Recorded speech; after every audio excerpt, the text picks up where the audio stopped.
Welcome to Game Changer World. Frank, how are you doing this evening? Oh, I am doing wonderful this evening. I've been watching nothing but the 2-day war for 3 nights, putting together John level notes. So, long national nightmare is over, and the notes are finally done. So, I can watch TV again. I was thinking we're going to have a short notes. This is going to be a quick episode. Nope, you definitely pulled out the John level notes. And shout out John, who might be in chat tonight. Taking a little vacation this evening, and we got you covered. I know he probably really wants to talk about the Juggalo action, but Frank stepping in, and we got a lot of coverage for you guys tonight. We are going to cover both days. Just a little bit. Yeah, was it 14 matches total, both days of GCW versus Juggalos Championship Wrestling. And then at the end, we're going to cover a little bit of Homecoming and look forward to what's coming up this weekend, as we see a lot of people in chat going to be making it out to Homecoming. I will do the John here and get everybody Let's see who we got. We got Great One. We got Clown. We got Crow. We got Ram Ninjalo. Sorry, didn't read that. Reed's here. Reed. Reed, I love you. But Reed. Oh, we got a lot of people already. The show just started, and a lot of people in here. Who else we got? Crow's gonna be there. Yes, I will be there. I will be at both days of Homecoming. Words are hard. Who else we got? Drew Bontempo, Sitting Duck. Hello, everybody. What's up? John's here in chat. Hello. Yeah, we got everybody. Matt's here. Hey. Where's John? Where's John at? Listed under Wrestle. That's there we go. Oh, that's not John. That's Richie. Oh, hi, Richie. How you doing? Sorry, that's Richie from Wrestle Death Podcast.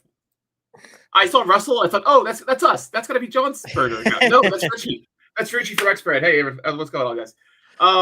Great one. I will be out there too. We will not talk too much about that tonight, as we still got a little bit of ways to go, but they are making some talent announcements for that show, and it's going to be pretty interesting to see how they book it. LA Homecoming's looking pretty good already. We got Kaz and Jordan. That's going to be a fun one. So that's a good first match at opening night, and yeah, I think we get Attakus. They announced Attakus is going to be there, Redacted, and Tremont. So yeah, Homecoming is going to hopefully feel like a Homecoming that you get in AC. I really been wanting a Homecoming for LA. It's looking like it's, but you got to remember, it's not just who's in the fucking ring, it's the crowd. Make sure the crowd knows it's a Homecoming. Make it a fucking family. That's why AC feels like AC. It's because everybody knows everybody, and there is virtually no drama at these AC shows. I say virtually because everybody's gonna fucking quote me out of context. Virtually. Yeah, I think Frankie and the LA crew will make sure the LA crowd is hyped. Yes. I know, like, it feels like either last year or 2 years ago, I felt like Brett kind of teased that there was going to be a kind of Homecoming in LA, and they never followed through with that. So I'm kind of hoping this time it seems like they finally got the graphics. It's going to follow through, and yeah, a great one. UCC crowd's going to be its own beast, and it's going to be crazy. I'm hoping we get the same energy as you. I want to feel that same Homecoming energy for Homecoming. Let's get that Homecoming dress code going out in LA. Let's get Hawaiian shirts for the entire Front Row Mafia in LA. Do it. Hawaiian shirts. Oh, we'll have to see. Hawaiian shirts. If Frankie hops in here tonight, or Kev, we'll have to see what we could do in LA here. But that sounds interesting. Yeah, we get a little suit and tie going here. Go back and look at most old 2021 AC shows. Most of them have a dress code of some sort, either Hawaiian shirts, suit and tie. I think there were sports jerseys one day. Everybody was wearing ski vests the one time Cardona and Nick Gage fought. Jesus Christ. You'll see it. Do it. Make it your own. I'm thinking, what about a blue out or something like that? As a Yankee fan, I cannot acknowledge anything like that. Sorry, I don't know what you're talking about. Oh yeah, I forgot. I'm trying. Hold up. We got the color scheme. It's kind of like orange and purple. I guess Laker purple. A little purple out. A little bit. Figure something out. Yeah, I'm excited though. Yeah, you're gonna get the first Homecoming here, the real Homecoming, I guess, in AC coming up this weekend. And I kind of was hoping LA gets not Homecoming, but its own version of a Homecoming. But we'll see how this one turns out. I'm just excited that hopefully, it seems like they're gonna stack the card, and there's a lot of fun stuff to talk about now and heading into there. So let's see. Homecoming LA. I should have just brought up the tweet beforehand. Which one are you doing? Homecoming. Looking up Twitter. Mance, Trema, Attakus, Jack, Cartwheel, a debuting Oro, and Effie. Okay, yeah, that should be fun. We'll see how that shakes out after AC this weekend, and then we can play a little bit more armchair quarterback next week on that. So. I'll be honest. Big shout out to Bear Bronson last week. I'm excited for him to be in LA. Yep.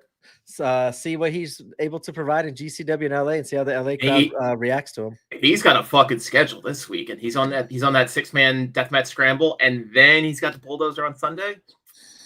And he tweeted out too. He beat us to the punch. He knew that we were probably going to say Bear might take it easy during this 6-way. He's got the big title match the next night. He already beat us and said, "Nope, Bear's coming out night 1 to prove a point." And that's a crazy matchup. Sicko, John Wayne Murdoch, Bear, Doc, Danger, and I think there's one other person I'm missing. That's strong. That's going to be a good. I have it here somewhere, but we'll get to it when we go. Cyclope. Oh my God. Cyclope. Yeah. There we go. Oh yeah. We're going to definitely talk about Cyclope later. All right. Should we head into night 1 of GCW versus JCW? Yes. Live from the Gathering and somewhere in Bumblefuck, Ohio. It is the 2-day war.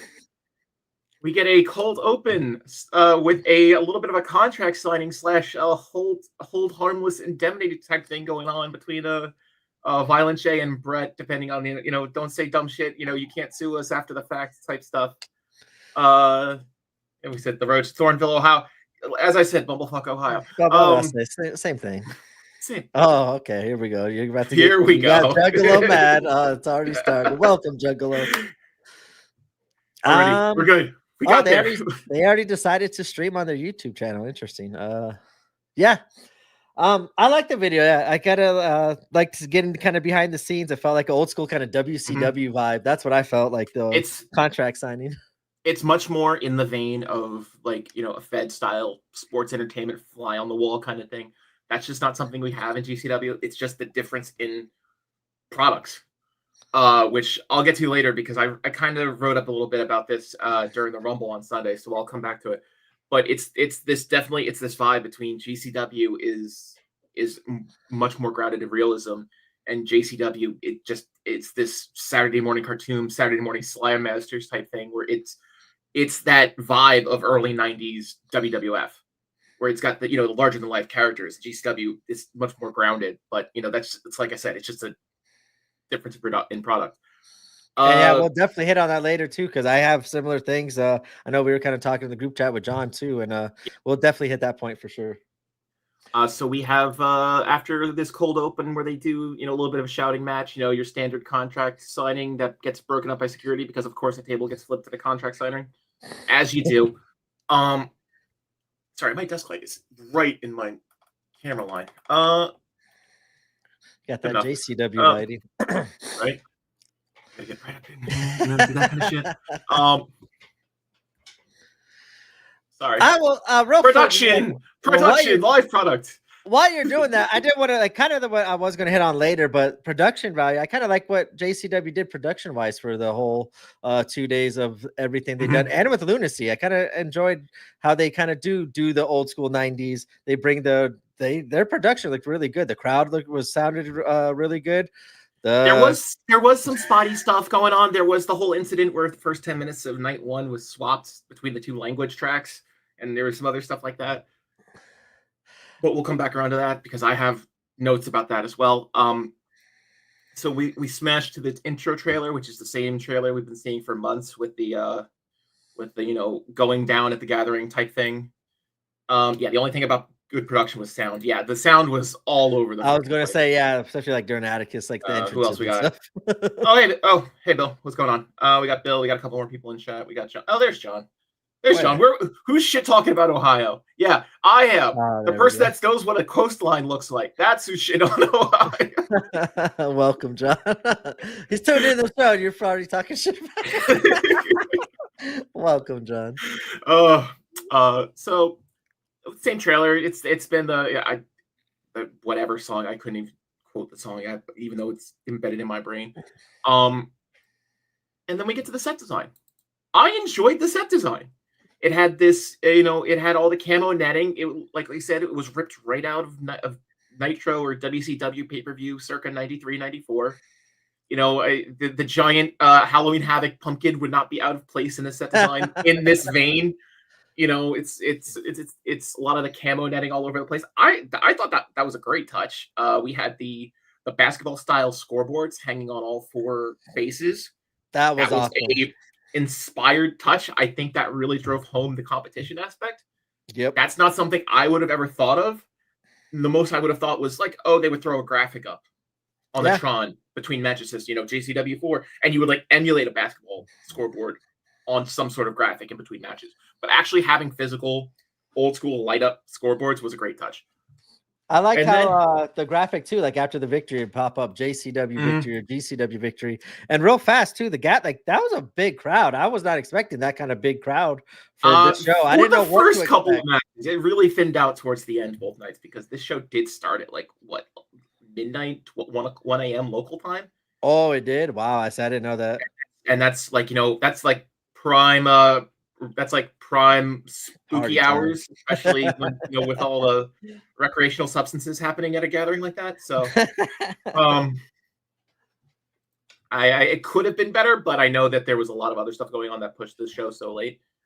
Then we go to a Drake promo, where he's talking to the camera and he's saying, he's enjoying doing the Mr. 50s character, this, man at a time, grayscale type thing. But he says he basically sheds the character and says that, Drake Younger, the shooter, will be the man entering, defending JCW's honor versus Drew Parker. And then we go straight to the ring announcers for our first match. If you would take us in. All right. Our first match was Drew Parker representing GCW going against Drake Younger, JCW. So we have both Emil and Ringmaster in the ring to announce their respective competitors. And first we have Drew out first. And, not surprisingly, we only get a few triple claps for Drew. Most notably, we get Emil and Scarlett both triple clapping. And I think I saw maybe one or two other people in the crowd across the hard cam actually clapping along with that. We have Scarlett in charge. GCW's Scarlett Donovan in charge for the first match. And then we go towards the commentary. I'm going to be flipping back and forth because I watched it a couple times, so I switched back and forth between the two commentary tracks. I didn't even listen to any of the JCW. Once I found out that there was a GCW only one, I didn't even bother going over. I want to hear what the JCW one was like. I'll flip back and forth. I flip back and forth just to hear something different, and also that there was a lot of dead spots in GCW's commentary. And we'll finish this match, and then we'll loop back around to the commentary situation because we're talking about sound. We had Brett and Emil on the GCW side, and then JCW's commentary booth was their standard 3-man booth from Lunacy. Zach, Joe, and I forget the third guy's name. Juggalos Take Face and was very super face biased in commentary, and Emil and Brett were definitely playing up the invading heels, which I thought was funny. I loved it. Brett said WWE pays for GCW, and they kept referring to the GCW tour bus backstage. I thought that was great. Oh my god! So we have Brett and Emil. We're talking about running up the potential score and talking about a 9-0 sweep and a 7-match card, which I thought was funny. As you do. It's the standard kind of just back and forth death match. They actually were wrestling for the first couple minutes, and then darts appeared, and that's when it kind of broke out. Drake gets a dart in the back, and then Drew gets a dart to the cheek. Standard kind of Drew shtick for a match.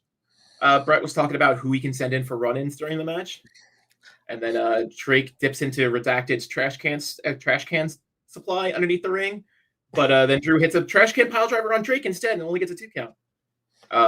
Brett and Emil are hyping up the lead to get the need to get an early lead in the overall 7 matches for the night, and really playing up the heel shit.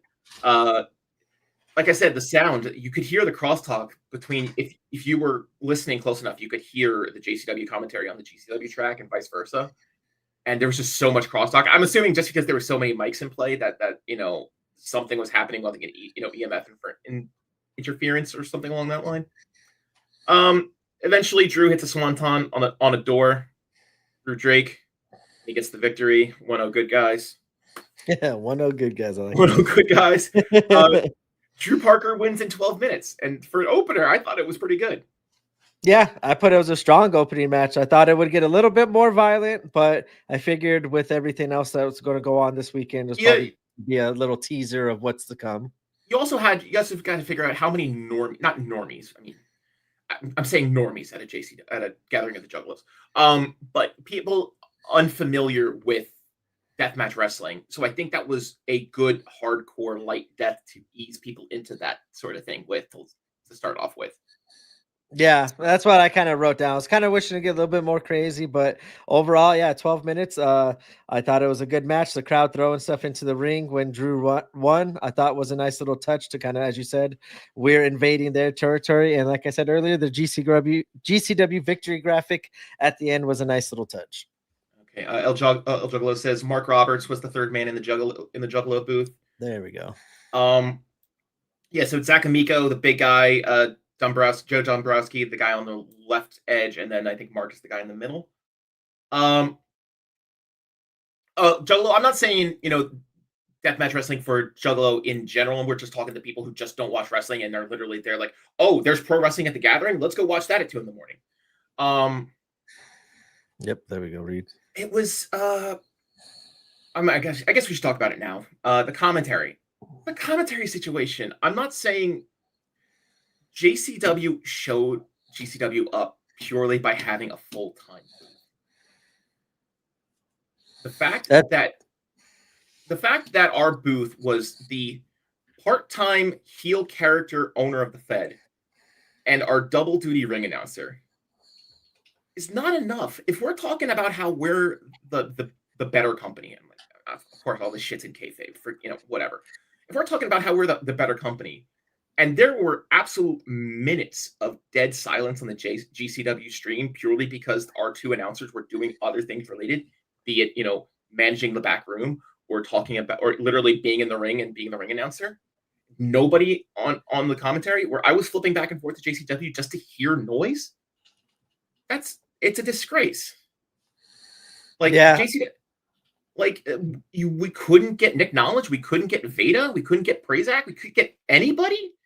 Veda was the one I was going to say. It's because I think she was on the last show. If I'm not mistaken, she worked part of the JCW crew. Yeah, she worked Powder Cake because she did. I thought she did a good job of kind of playing both sides. Even when Brett was being dastardly, she played into I don't know if I want to be on Team GCW side, but then she also played both sides. But at least she's in part of, like you said, a full-time commentator doing the role.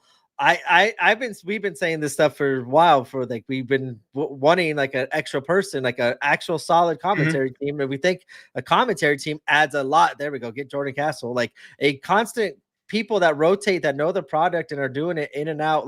We're not saying Emil does a bad job. It's just too hard for one person, and it kind of comes off a little bit like, hey, why can't we get a person that does commentary only? We can't afford another one. And I enjoyed what they did this weekend, but I had the same kind of feeling. I was missing Veda. That was the first name I popped in my mind was Veda. If we had Veda and then Emil, I would not be digging in so hard to our own product like this, because at least you have a voice, something to fill time with. If you have Veda, stalling, just filling time by herself while Emil's doing his ring announcing thing and coming back, and then you have Emil and Veda for most of the match, that makes sense. I know Emil has done double duty, and he's done solo shows where he's the ring announcer and the only commentator for entire shows. Old Joey style. But that's for a one-time thing. That's like a, hey, somebody missed a flight. We didn't have any ring announcers, so Emil's flying solo for a show. That's something that happens in on a Sunday show in Nebraska or whatever. Not for a major tentpole show like you were putting this up to be. You're saying that we're trying to compare products. I mean, if this was a show where it was only GCW and there was only a GCW commentary track, it wouldn't be nearly as glaring as you could click one button and hear a full 3-man booth. Yeah. I thought I enjoyed what Brett did, adding to the whole drama and everything, and the heel character. But he's a third chair. That's a third chair character. That's not a first or second chair character on a commentary table. And he didn't need to do it like every single match. Like I thought, like at the main events, it would be kind of perfect to kind of do that when it's like close and like, hey, you like, because that's when he's saying all these things, it kind of felt repetitive. Like from match one, he's like asking for people to come in to run in. That we got that every single match. Like I enjoyed it at the beginning, but then it kind of did wear on the 2 nights. And yeah, like I said, I enjoyed it for what it was, but I think Veda could have added so much more. And I think Veda, Jordan, somebody with Prazak, and I know Prazak hasn't been on lately. But and Emil does a great job. But I would just like to see a constant. I'm not shitting on Emil, but he's already got his hands. Not. He's got his hands full with so much other shit. It's not Emil's fault. It's just that Emil's the guy holding the bag when we're yelling at the office, not the officer. Yep, so. I totally agree there. Yeah, we got a lot of here. A lot of comments. I finally noticed it in the main event of night 1. And I literally went back and I scrubbed through, and there was solid 2 minutes of the main event where there was no commentary because I think Brett was taking care of stuff in the back and Emil was doing something else. There was just no commentary. Yeah, I like that at the end though, like when Brett's like, "Hey, cover for me, Emil, you got me." Like, I'm leaving the booth and to go interact. That's like the most. That's like the most apologetic I can be about that, because that feeds into the storyline and that makes sense for the commentator who's the heel owner to go run off and do some dastardly heel shit. Don Callis style. Yeah, but in the middle of the show on match 3, it makes no goddamn sense. So anyway. Yeah. That's funny though. I had similar thoughts. I didn't have it in my notes because I didn't want to bring it up. But yeah, it's they're obviously noticeable for not only just other people. And it's pardon the pun, it's fucking clown shit. I wish it would just be. I didn't mind it for this show because, like I said, I feel like Brett did add a lot to it, but then it did get repetitive in Emil. I just moving forward on Homecoming, LA, Homecoming AC, Dirty or whatever. We need actual people. I don't care if it's people who are not the regulars. I don't care if it's not Veda. If you bring in Mose or Nick Manoa or whoever, they do great coming in. Yeah. But I just need one ass in that chair the entire fucking night talking. That's all I need. I just don't. Dead air is so. Yeah. Yeah. It's whatever. Ram says Emil and Ringmaster doing the introductions in their own styles was great because it added that whole dichotomy. I totally agree. Yep. I appreciated when they did. Whoever won, that side's announcer announced the win. I thought that was a nice touch. They did a great job with all those little details too. I enjoyed those too. I noticed. I'm like, I like it. I enjoyed. Like they paid attention to a lot of that stuff. A lot of the details. Yeah, that was a lot of fun. So I guess we're done. We should probably head into what is match 2, which is we go into another promo. There was a promo before every match. And I loved it. That's kind of what I'll talk about later. I love kind of the JCW style, like you said, the old school. I think that kind of fits and catches fans up real quick, but it adds a cool little feeling to the matches. It gets me more invested into like something like this coming up match that we're about to talk about. Yeah. So it's Stephen Flo, Cocaine, and Luigi Primo somewhere in the middle of the gathering in the fairgrounds talking about, fuck you guys, you're Ticketmaster. I wasn't really thrilled with the promo. The less said, the better, honestly. The only thing was that Luigi said these dirty Fago pizza. And I'm like, okay, that's a choice. That's a prop. And then we get into the match. And that was Stephen Flo, Cocaine, and Luigi going against Vandal 48. Senior GCW referee Sir Adam Galt calling match number 2. So 2 matches in a row with GCW officiating. The fix is in, Juggalo. The fix is definitely in. Vandal 48 comes in as a unified front, carving a warpath down the ramp, ready to go. That was a dichotomy of seeing Vandal 48, of seeing the Cogers and Napier just standing there menacingly when everybody's dressed up in clown paint and throwing sodas at everybody. They looked legitimately scary in that setup. Did you see the behind the scenes video that they posted today? No, I did not. Like they posted like their like point of view of the entrance, and it's crazy. Wow. They provide like an aura, but especially as you said with the Juggalos and in that crowd, it was something else to see. Like it's a dichotomy because they don't have. I'm not going to say no aura, but it's intensified comparing Vandal 48 coming down the ramp at a Juggalo show versus them coming down the ramp at a GCW show. I guess it's because GCW show people are dressed more, normally more street clothes than people coming into like a festival, their festival garb or whatever. But it just looked that much more menacing, much more is, I guess, the best way I can put this here. So the Vandals come in as a unified front, everybody on the same song, and then JCW comes in with separate entrances, and all three characters get their gimmick entrances. Stephen Flow with his all Stephen Flow cover of Even Flow. Cocaine comes out and gets pyro. Not only does he get the smoke cannons, he gets actual factual pyro, which I thought was a good touch. And then Luigi Primo comes out and does his spin in the pie thing. So to start, we have Napier and Primo. This is when that commentary crosstalk really started to kick in, and I really couldn't focus on it. It made it really hard to listen at some points. I was flipping back and forth, trying to see which one was less bad. Brett muses, honestly, we should have brought our own production team. I don't know if that was in reference to that, or just because he wanted Ash and the GPW guys doing it, but that's him making those little comments is kind of tongue-in-cheek funny. Yeah. So teams rotate through. They each get their own little chain wrestling spot, and it finally gets to Attakus and Stephen Flow. We get "You Suck Dicks" chants aimed at Attakus. Okay. Yeah, whatever. Emil says the enemy of my enemy is my friend in relation to Attakus. Brett muses, hell yeah, I'll get a beer with him after the show. Does he drink? Apple juice, maybe? Apple juice, chicken veggies? Oh, my goodness. Take it or leave it. Cocaine can move. Like, I saw he was pulling some stuff, like pulling himself underneath the bottom rope on, like, after he would get thrown over the top rope and slide back into the ring. He was making some good moves. I would not mind seeing him more. He can really pull the gimmick off of being Kane, a coke addict, and just move as three separate pieces of one person.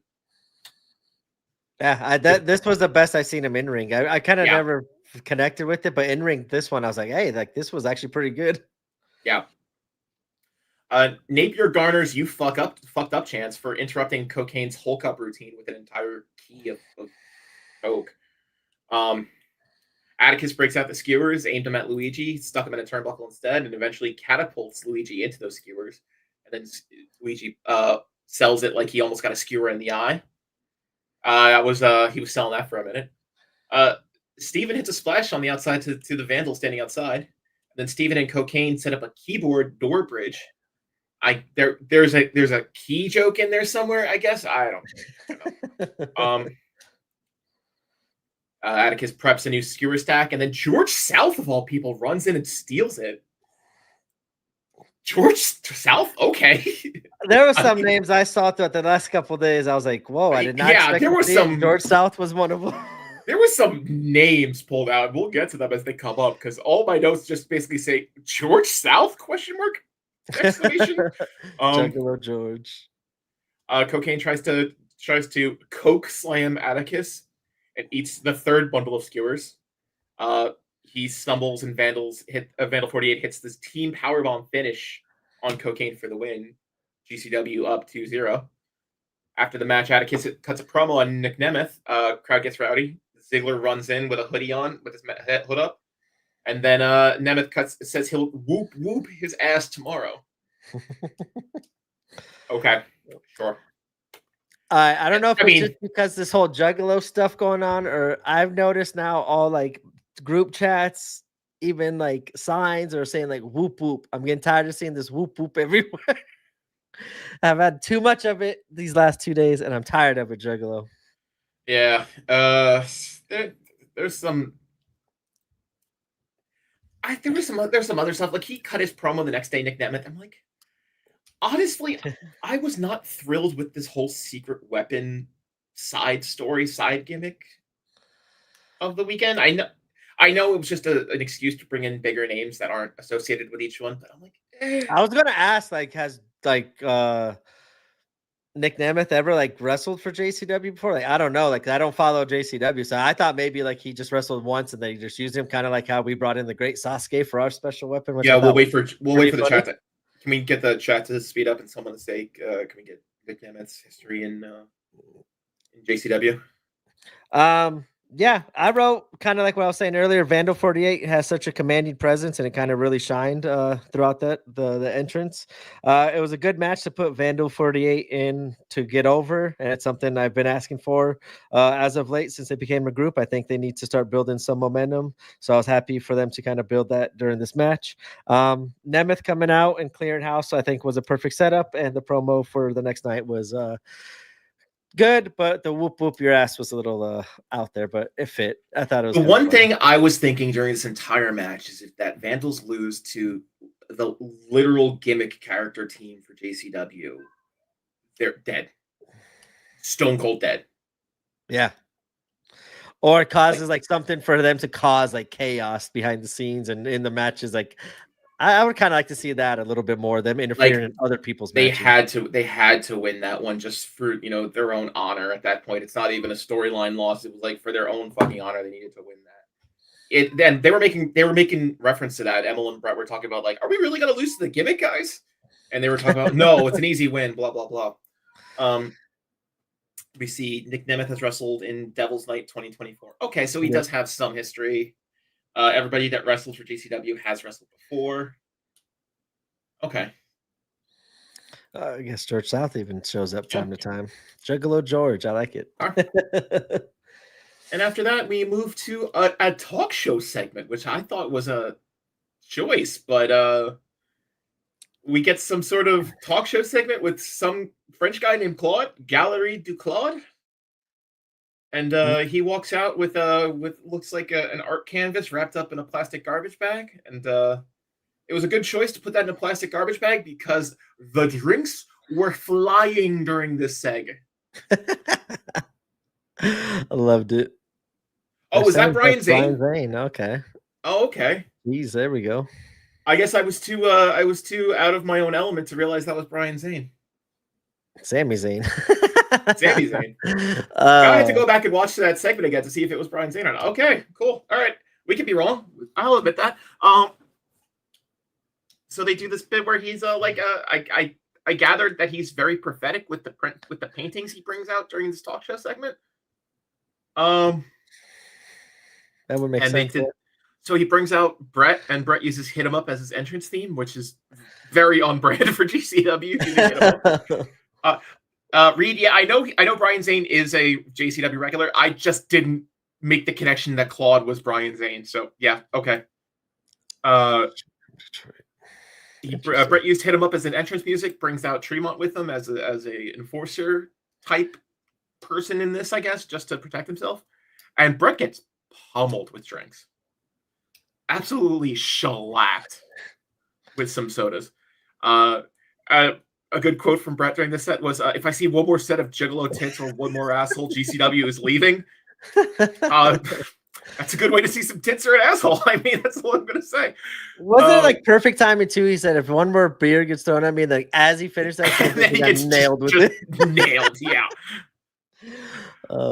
He claims that he's going to take the JCW the Juggalo belt back to Atlantic City and throw it in the ocean from the boardwalk.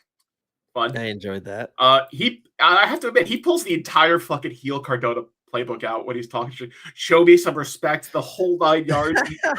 He just copy pasted Cardona's entire manager run and just distilled it into one promo, which is great. Towards the end, Claude was politicking for a GCW job, and then he just gets fucking pummeled to the ground, and then Brett stands on his back like a conquering hero, and they pull the painting out, and it's the exact scene we're seeing from Hardcam, where Brett's standing on Claude's back. And that's the end of the seg. So I could get behind Brett being an on-screen character. I definitely could see this kind of working in DCW. It's a nice change of pace, but I don't know how long this would last long term. Yeah, I could see it being like a little summer of fun would be interesting. Summer of Brett's chaos. Maybe he finally teams with Cardona, and I don't know. I don't want to get down that road. Yeah. Yeah, that leads us to Shane Mercer promo.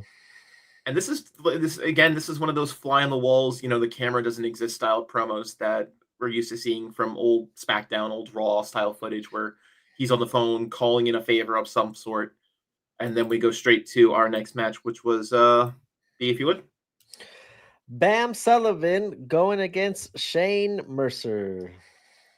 So finally, we got a JCW ref. We got Sparkly Shirt Jeff the Ref out to call this one. Brad is still going off about titties and assholes on commentary. Bam gets a "You suck dick" chant. Doesn't fight it. Whatnot is tomorrow. Whatnot is tomorrow, Roach. We'll see it. We'll see it tomorrow. Our show. Yeah, he wasn't on tonight. I looked to see if he was going to be on tonight, but he looks like he's on tomorrow night instead. We get a, like I said, we get a "You suck dick" chant. Emil says something along the lines of, I also used in reference to Zach across the way, the big Zach Amico from JCW. I also enjoy painting my face and throwing things, and then I turned 5 years old, which I thought was a fucking good line. Bam and Mercer go back and forth. We've seen this match in Atlantic City before in some capacity at some time, so I kind of tuned out. It was a match, TM. It wins the yes, this was legally a wrestling match award. And then all of a sudden, the fucking APA run in. Like what? Bam eats a clothesline from JBL. Mercer hits moonsault and battery for the win. JCW goes up. It goes down. So 2-1 JCW's favor. We get the damn from Ron Simmons and a Fago beer bash. And I'm like, my only thought is, no offense, Bam, we're gonna burn an APA favor on Bam? I was just about to say, Effie's probably thinking in the back of his mind, at least Bradshaw Layfield attacked Bam instead of Effie this time. I was thinking the same thing. When I saw Bam, I was like, you didn't use it for anyone else, but like to kind of help out Mercer.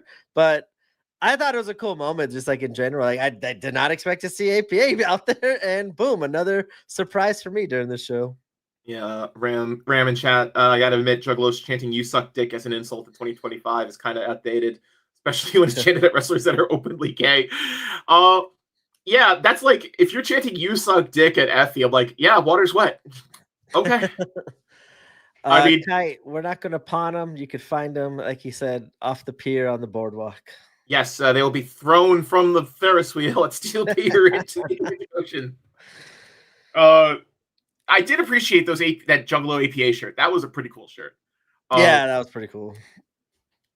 Damn. Yep. The damn always gets me, no matter what. Like I said, this was a match.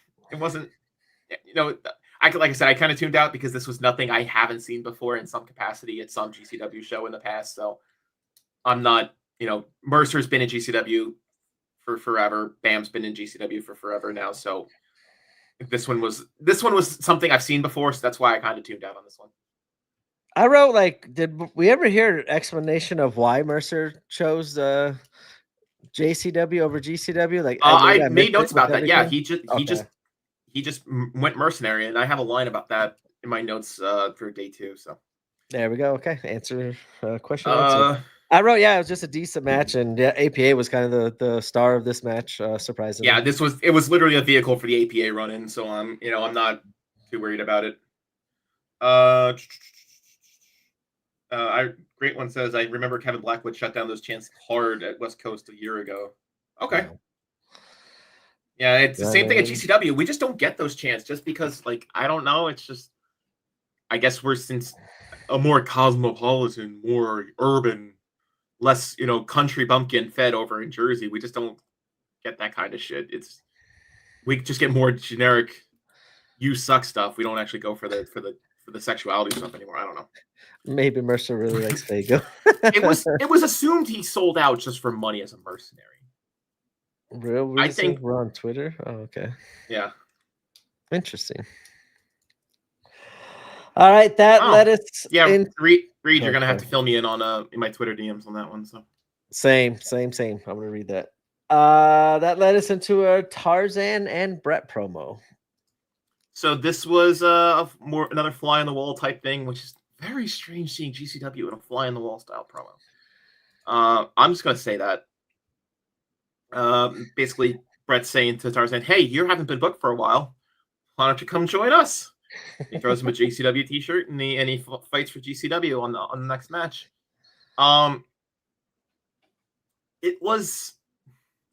This was purely because Redacted had travel issues and he couldn't make the gathering.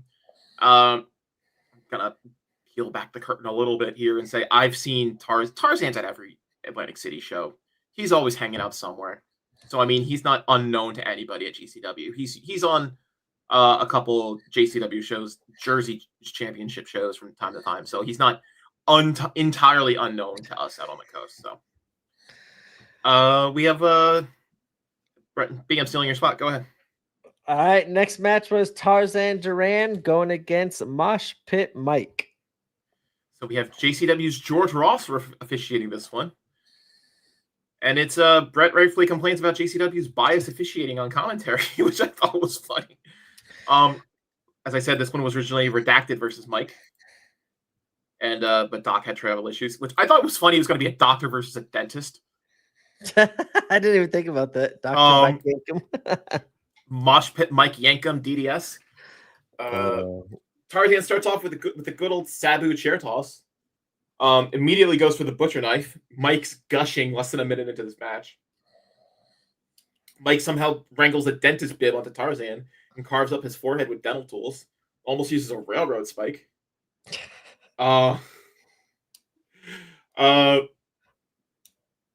somehow Tarzan gets that same railroad spike and literally pierces Mike's tongue with it out on the side of hung over the rope, which I thought was the most cringeworthy spot of the entire night, was piercing someone's freaking tongue with a railroad spike. I did not that's a gnarly spot, no matter who you are, no matter what show you watch. Railroad spike was not on my choice of weapons for the Juggalos. That's for sure. Yeah. Tarzan stacks a bunch of chairs on Mike, goes for a dive and misses. Mosh Pit Mike takes a hit of his Galaxy Gas he's been toting around the whole show. Takes too much, passes out, and gets the 2 count. Tarzan then sets up a door bridge, almost gets Mike on it. Mike reverses and hits a springboard splash from the corner and pins Tarzan for the victory. We have ourselves a 2-2 tie overall on the night. Yeah, here's one thing I wrote. I was way better than I expected. I can honestly say this about both. They might not be the most polished, but they go for it every single match I've seen them in for the fans. And I respect that, and I love that from them, which is why I think I can always appreciate them when I see them on the card. Like, I know it's just they're not going to be the most technically sound or the most polished, but they're going to give it their all and just go crazy and get creative. And I loved seeing like some of these weapons. And maybe it's for me, this is new from Mosh Pit Mike, but if that's a regular spot he does, I enjoy it. And yeah, Reed says he has a tongue piercing, so it was just putting a railroad spike through it rather than actually creating a new piercing. Still, that's a gnarly spot, no matter who you are. Tongue is up there with syringe spot. Yeah, there we go. It's just this was IWA Mid-South bullshit in the best way. This is the kind of match I expect when I hear the best way of trash smash and bash wrestling. Yeah, I enjoyed it for a JCW match. Like, for what it is, it felt like it fit the vibe of everything. As far as I know, Reed, Redacted was stuck on the side of the road somewhere on driving to the show. Yep, so, there we go. I was trying to be polite and not, out Redacted for car troubles, but yeah, just car shit. Nope, go ahead, sorry. No, I was just literally going to introduce the next segment unless you had something else. Nope, go ahead. I want to talk about this one a little bit. Yeah, so we go to the next promo, and it's another fly on the wall, and this time it's Big Al, JP, Tommy, and Matt talking about their match versus the GCW Legends, and it's just generic team infighting type stuff that you would see like a Judgment Day style fighting amongst themselves style promo. I kind of fast forwarded through this one. I was not, there was nothing that I could gainfully take from this one. For me, it's been Alice. Alice in these promos have been kind of stealing the spotlight, and I think the Backseat Boys, I think, if kind of they fit the kind of vibe for GCW. I want to see Alice and the Backseat Boys staying in the rotation in GCW. Alice, yeah, promos have been something that we don't see really, especially on even from the women in GCW at all, even a lot from the men. But Alice, give her a mic, and she got me interested in all her matches and everything that she's been doing on GCW. So, and she hasn't been given a long time, and she's made a good impression. The Backseat Boys, I think, make perfect challengers for the JCW and GCW tag titles with Jordan and Alec. Well, they're still out of commission. Like Tommy's still out of commission because JCW will not let it go that Tommy went down in the line of duty for JCW at a GCW event. So I hope they go back to it, though. I hope they bring them back and kind of go back to what was probably going to be at this night with that tag match. Scorpio, yeah, he looked good, killed it as always, and Matt Cross is super underappreciated. I think he's a JCW feud for him and Adam Priest would be a good little matchup. I think with Adam Priest kind of being a little bit more available, those two would be a good matchup, I think. Yeah. All right, so. Masha Too Cold and the Great Sasuke versus Alice Crowley, JP Grayson, and Matt Cross. Maximum Reconnaissance is your referee for this one. Masha's out first, and Emma announces her. Huh? I gave him the full name, Maximum Reconnaissance. That's it's official in the lore. That's his real name. Masha's out first, and Emma announces her as Jersey Championship Wrestling, the real JCW champion. We have Sasuke comes out. I think the crowd's just underwhelmed because I don't think they understand the history he has, which is whatever. I mean, like it is what it is. It is. Tommy comes out on crutches with JP, and then Vandal comes out, and it just starts with a 3v3 brawl. You know, everybody paired up. Settles down. We get a nice Masha and Alice exchange for a bit. And then it goes to Matt Cross and Sasuke. Sasuke tries to work some magic on Matt Cross. Sasuke does his kip up into meditation routine. I never get tired of that spot. That's always a fun little spot where he just kips right up into the lotus pose. Nice. Yep. Scorpio versus JP, I think, was my favorite matchup when they were running through both teams towards the top of the match, where Scorpio literally tries to kick JP a bunch. He only gets one, and then Scorpio goes right for the somersault leg drop. That's always a cool spot. I don't know what it is. I appreciate that kind of stuff. Alice Crowley gets a hold of Scorpio, assisted senton for a 2 count. Teams keep rotating through. Matt Cross hits a lethal injection on Sasuke, hits JP instead. Sasuke climbs for a senton atomico and misses. Cross returns with a backbreaker into a shooting star and misses. Sasuke hits a pile driver while Masha runs through and kicks JCW's corner down, and then Sasuke pins Matt Cross for the victory, 3-2 GCW. I thought it was a good match. I was expecting Sasuke and kind of Too Cold to have their moments, and I think that's exactly what they did. Yeah, and a lot of people here too. They were saying they had no idea who Sasuke was. Yeah, in the crowd. So I kind of felt bad from there, but I was actually still even shocked to see him on this card. And yeah, it was good. I enjoyed it. Like I said, it was a weird choice for the whole secret weapon thing, and I thought the whole secret weapon thing was kind of whatever to begin with. I like the little tag though at the bottom, GCW secret weapon. GCW secret. Well, Nemoth got the same thing, JCW. Yeah. Let's see. Let's go back to the chat for a second here. This was GCW for me. I didn't spend a second on JCW once I found out there's two. I listened to both on different watchings, and I flipped back and forth just to see how each team reacted to different spots. I was talking about this before, Crow, but it's just GCW's commentary was just much more consistent.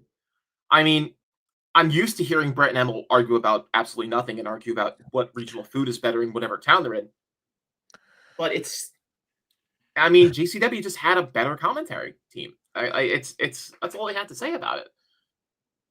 What else we got? Did I miss any other comments in there? Max Recon versus Jeff the Ref. I was expecting a Recon versus Jeff the Ref thing just to make this the full-on invasion with WCW versus WWF.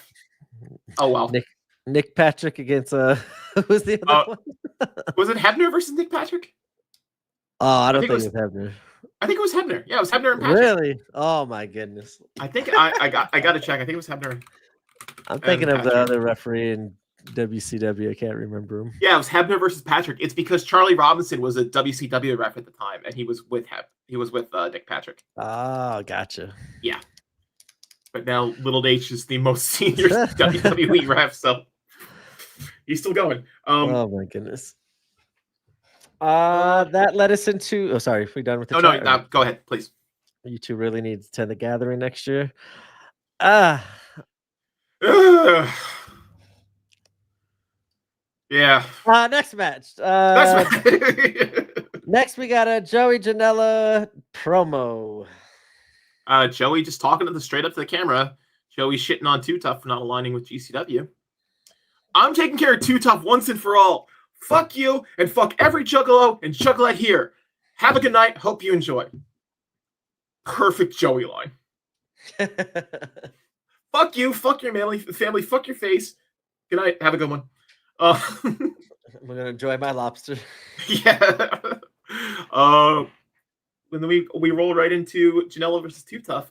Jeff the Ref back out again tonight. Joey gets a hot start on Tony when Tony wasn't ready. Tony was setting up his bottles in the corner, and Joey just manhandles him for the back. I think every match started with a hot start where GCW just clobbered JCW on the back like that. Yeah. Let's put my notes together. Kind of the heelish there, but also kind of repetitive too. Yeah. Bill says, yeah, that's a Joey promo. It was absolutely a Joey promo. Joey plungers a bunch of chairs from under the ring. Tony spikes Joey onto a chair, and the chair fucking dies like a paid actor.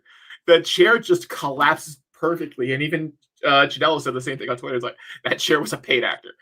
I have never seen a chair collapse so beautifully and so gracefully as those front legs did on that chair when Tony spikes Joey onto it. What am I doing with Jim Cornette? I'm not that bad. I'm kind of missing it. I was trying to catch up on that.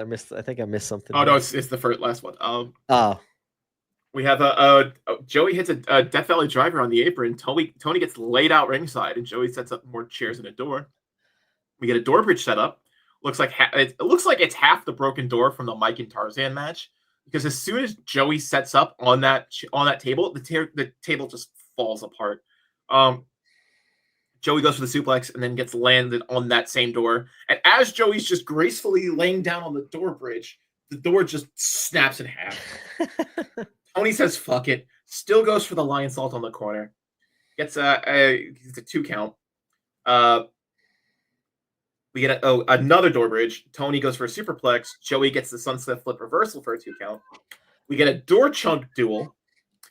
Joey sets up a ultraviolet dance floor a la Brandon Kirk with 3 chairs pushed together in the middle. I wish there was more chairs set up, but hey.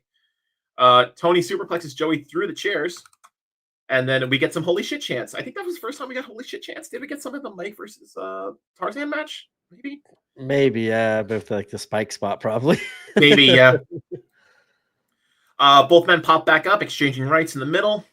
Effie runs in, hits him with a belt shot to the mush multiple times. Joey gets a 2 count. Third belt shot, Willie Mack runs in and evens up. Effie and Willie fight their way to the back. Joey gets speared through a door and pile driven. Interrupted 3 count when Tremat pulls the ref out from the count. 2-on-1 brawl. And then James Storm comes out for JCW. Okay. All right. Sure. I'm in. Okay. I'm here. I'm watching it. I'm being sports entertained. Matt spears an empty door going for Storm. Super kicks Joey. We get the meteorite punch finish from Tony, and Tony wins. And then Brett and Emil are joking on commentary. Wait, they could still use fire? They could still do that? That was funny. I appreciated the callback. You should have said something about like that's in the contract or something. Yeah. That's what I was waiting for. What do we got? I wrote. I don't understand why GCW kind of doesn't do these videos before matches. I have been thoroughly entertained. I wish. I wish it kind of keeps on going, and GCW does learn one thing from it and kind of picks that up from this whole rivalry. I would like them to kind of pick some stuff up that JCW did good and start using a little bit more on GCW side.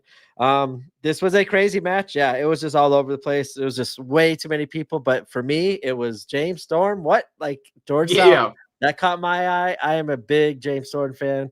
I hope, and we'll talk about some more names too later, but I hope the James Storms can do something with the GCW, even if it's a one-off. He was fun. I always enjoy him. So Effie at the end helping Joey, and then Team GCW kind of being all heels. I think that was just kind of cool to see all weekend, and kind of them kind of changing all their roles of being baby faces and being heels. I think to see them enjoy it made it more entertaining as well. This is like, I've said it before, and I think this is the first time GCW has done like a crossover angle where GCW has been positioned as the invading bad guys. We've always been the home team in these situations. Yep. So, I mean, it's been fun, and I mean, like we're shit posting along with it. Like, I don't care. Like, it's just fun. I know me and John were kind of asking about this when we kind of had the tag belts going on with East West Express and House of Glory. We were kind of hoping for something similar to what's going on now with them. So maybe it would be nice to see kind of them do this every once in a while with different promotions and kind of do little cool crossovers. I mean, if we have to, GCWify and make it more just talking down the barrel of the camera style promos, I wouldn't be opposed to that.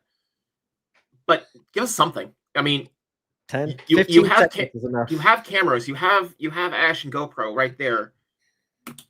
Do the thing, make the magic. I mean, how much time is there before a show where people are just sitting around doing nothing, just prepping for the show? Figure something out, Yep. I mean, it's easy for me to say as an armchair, critic, but I mean, it is what it is. Let's see here. Praise Zach, favorite commentary. Yeah. All right, that leads us into the main event, as it was the Buster and the Brain, Jordan and Alec Price defending the belt against Funstruction. Okay. Ringmaster brings out AEW's Dapper Yapper, Justin Roberts, to announce the main, and then we get the full introductions from Justin Roberts instead of from Ringmaster and Emil this time around. Another surprising name. I didn't expect Justin Roberts. JCW's George Ross refereeing the main event. So this has been very favored towards JCW referees, but I'll say nothing. I will say that Jordan and Alec just need to pick one tag team gimmick. Like, they're so schizophrenic with what they're doing. Like, they're doing their promo as Busta and the Brain. Their lower third says YDNP. They're being announced as YDNP. They're being announced as Jordan Oliver and Alec Price. Pick one. Like, YDNP was a stable name that was referencing a different stable that has not existed for multiple years at this point. Busta and the Brain is two Gen Zs referencing a Gen X cartoon. You want to be taken seriously? Jordan Oliver and Alec Price. Hall & Oates didn't need a tag team name.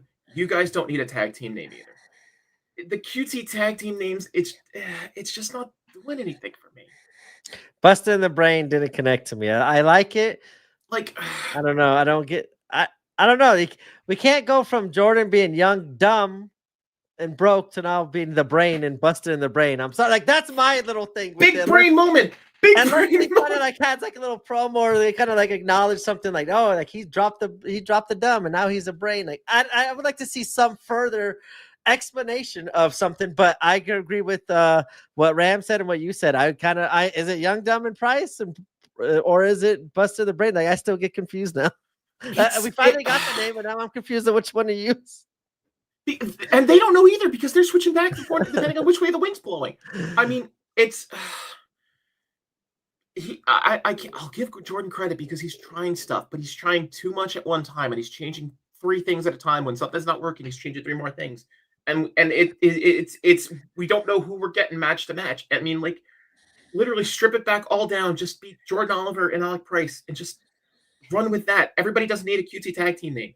I give most QT tag team names in GCW a hall pass because they exist purely for a funny introduction and a like a punny lower third, and then they're gone with the wind. Like we get Mother Father, or we get, or what was the one time we got Garbage Daddy stuck? Yeah.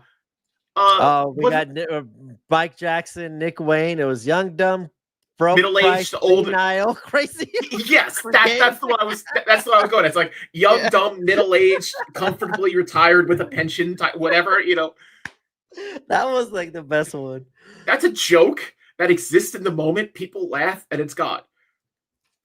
YDNP, Busting the Brain. It just doesn't. I'm not talking about it anyway. We get another hot start. GCW attacks JCW when they aren't ready again. Alec tries to Irish whip Ruffo, and I actually checked to see who was who. How about say you got the names down? That's going to be impressive. Ruffo is the hobo, and Yabo has the eye patch. I might be able to remember Y for I and yeah. Eye patch. There we go. Okay. Yeah. Alec tries to Irish whip Ruffo, and then Ruffo does some sort of magician's extendo sleeve thing, like a chain of magician's handkerchiefs. I thought it was funny. He tries to do the arm twist thing, and it doesn't work because it's an empty fabric sleeve, and you know, something on commentary saying like, "Well, Alec's not the brain of Busta and the Brain. He's the Busta. He's not the brain, so he'll still do that." Okay, sure. Yeah, you got it. You got me on one. You got the commentary over on that one. Ruffo hits an atomic drop on Jordo, and Jordo does something to sell it. Alec takes one too, and then Yabo crossbodies them both from the top rope. Yabo starts whipping everybody with his big old clown tie. Alec and Jordan get choked out on the middle rope, and Brothers of Construction hitting an assisted twisting senton, which I thought was an interesting move for big guys like that. That was a good spot. Alec gets cut off from Jordan, but they get out of it, and then they cut Ruffo off with Yabo. Yabo gets in and hulks back up with a rubber chicken, and JCW was putting that over us. Yabo's got his cock out. I'll leave it at that. Jordan gets abused by the clowns doing the clown routine and like tickled with a rubber chicken and just whacked with the rubber chicken. Jordan gets hit with the rubber chicken and sells it off by doing chicken arms. Okay. Is what it is. Alec misses a crossbody. Clowns get hit a stomp backbreaker combo, get a two count. Alec pulls the ref out of the way. The Clowns break out their massive mallet from their promo and hit Alec with it. They line Jordan up to smash his balls was up style with a giant cartoon mallet, but then Max Reconvert runs in and grabs it out of Ruffo's hands. Alec then smashes Yabo with a beer bottle, which I don't know if it was a prop or not. I think it was a prop. And it shatters everywhere. Ruffo walks over to see what happened because Yabo was selling too hard, and Jordan's schoolboys for the win. 4-3 victory. Young, Dumb, and Price are your new JCW tag champions. And it was kind of an underwhelming ending, in my opinion. So I think for me, I can't get behind the Brothers of Construction's gimmick. And like I know it's the whole JCW thing, and that's where the whole JCW stuff loses me. But I'll go back to what the Roach is saying here. Their in-ring work was really good. And I buy into Construction entirely. Like, be it in the JCW cartoon universe or even in GCW real world land, I still fully buy into the Brothers of Construction. They were good. Like they won me over in ring, but I'm still the gimmick and stuff. I'm not liking it, but in ring, that's a personal taste thing. I'm not gonna, I'm not gonna do anything. I'm not gonna shit on. And they get creative, like how they use some of these clown gimmicks and like the hammer out of the towel, I think it was, or whatever he pulled it out of. Like, they're creative with it. And like they're starting to win me over there. You guys you and John definitely hyped them up, and I was like, I don't know if they're the team I want like the Backseat Boys, but Brothers of Construction definitely stepped up here and filled in the role here that they were kind of shoved into at the end. So JCW locker room comes out to celebrate, and JCW holds all the belts high, and then we fade to black for the end of the show. That's it. Okay. You know, like I said, it was kind of an underwhelming ending with the schoolboy roll up. I just don't think a schoolboy roll up is appropriate for your main event finish like that. I was kind of hoping that they still need to find like the tag team like finisher and stuff. Especially winning the titles, you win with your new finisher or show off your new finisher and why it's so deadly and can help you win. But yeah, it was kind of like the way they won. I'm like, okay, it was something different, but for me, it felt like a little rush and not a complete story or not an end to the story. Of what's going on here. I mean, I get that they're trying to sell it. It's like, oh, well, you know, okay, it's a downer ending because JCW is going to come back and win it back tomorrow. But I'm like, and I know some people are talking about possibly this leaking into Homecoming next week, and we'll talk more about that. Yeah, we'll talk more about that later and how we feel about it. So, night one. What do you feel like? It was a fine show. It was fine. It was there. I watched it multiple times, but I liked all the moments. The moments were fun. The names popping up. Some of the matches, the crowd, it felt like a JCW like show, and I enjoyed the different feel of it.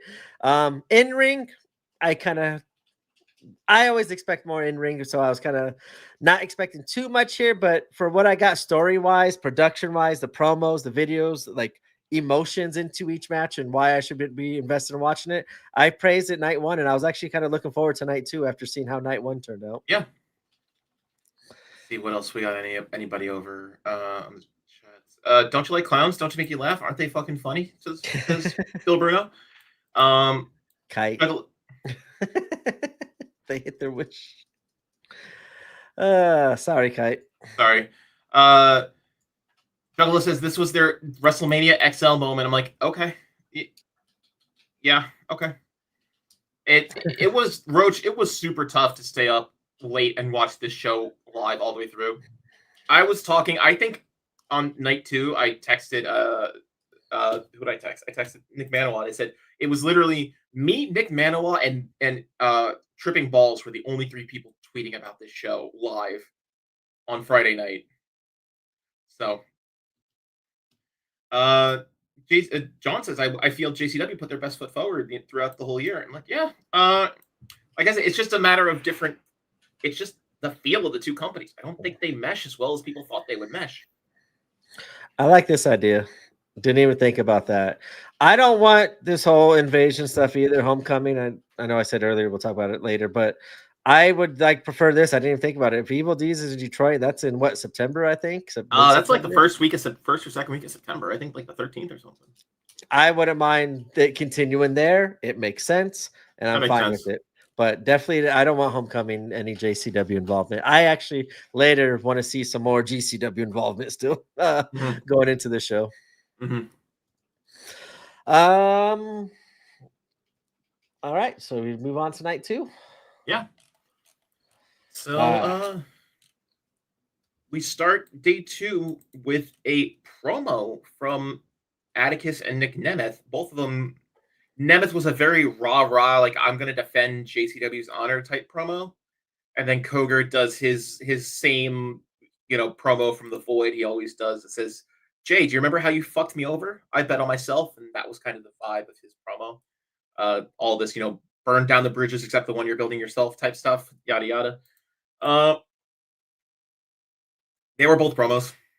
I mean, Koger's promos are promos. They're good. They do exactly what they need to do. He's editing and he's doing all this stuff, blah, blah, blah.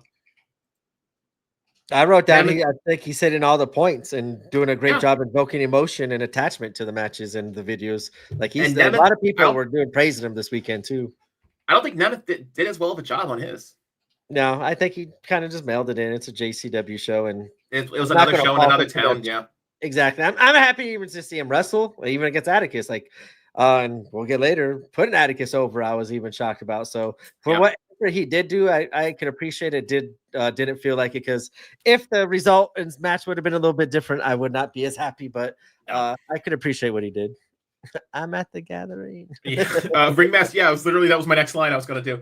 Ringmaster opens the show, but Emil cuts him off and says, "No, we're gonna do this JCW because this is our territory now, bitch."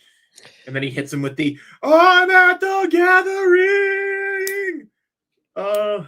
Cocky heel. I am enjoying it. Him cutting that guy off and then like taking the heat to do it. I loved it, because like, yeah, you didn't get it the first night.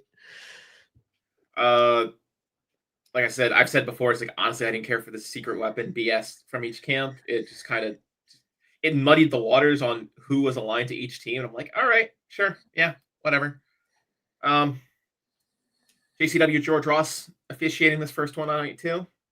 Nemoth came out waving a JCW flag. The only man I've ever believed cared about the flag he came out of the back waving was Hacksaw Jim Duggan. I don't think I've ever believed another man carrying a flag out from the back like that. You can put your arguments in chat, but you're wrong. I don't care. You're wrong. Hacksaw's the only man to do it properly. Be muted. I know. I was happily muted. I'm like, all right, Ram says Un-Americans. All right, I'll give you Un-Americans. All right, prove it wrong. The Un-Americans. RTC, didn't they have a flag or no? No, they just had the sirens and all that shit. I think they just. Okay. Yeah, I forget. The match starts with a shoving match, then into right hands and super kicks. Brett and Emil are arguing about food on commentary. Shout out Ruts Hut. Ruts Hut, best hot dogs in Jersey. Best hot. Yeah, straight. We get another "You suck dick" chant for Attakus. And somebody in the crowd in the front row is really fondling the balls and working the shaft when he's saying "You suck dick" to Attakus. I don't know. Maybe he does. I don't know.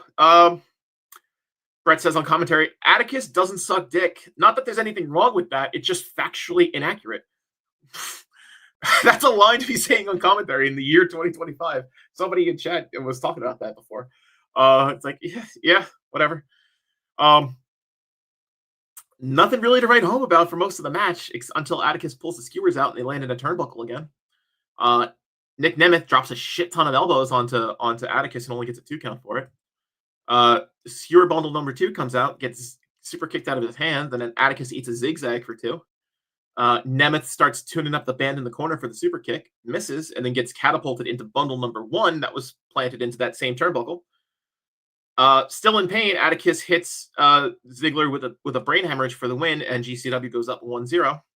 While Brett is on commentary screaming, "Who eats corn the long way now, sucker?" Dude, Attakus is so good with that little setting up the one bundle of skewers and like you forget about it and coming back to it. I love how he does that. Someone wrote here earlier about what he's. I should have saved it here. Yeah, Koger has promos in his spin. I thought it was match work. Reed, I want to hear about Attakus gear. Yeah, here, please. It looks good, but I don't know the significance of it. Yeah, please let us know. We'll argue about other stuff while you type out a massive 3-page comment. It was a good match. I appreciated it. Attakus got over on Nick Nemoth. I think that was the right call. I think Attakus has more to gain than Nick has to lose from winning that.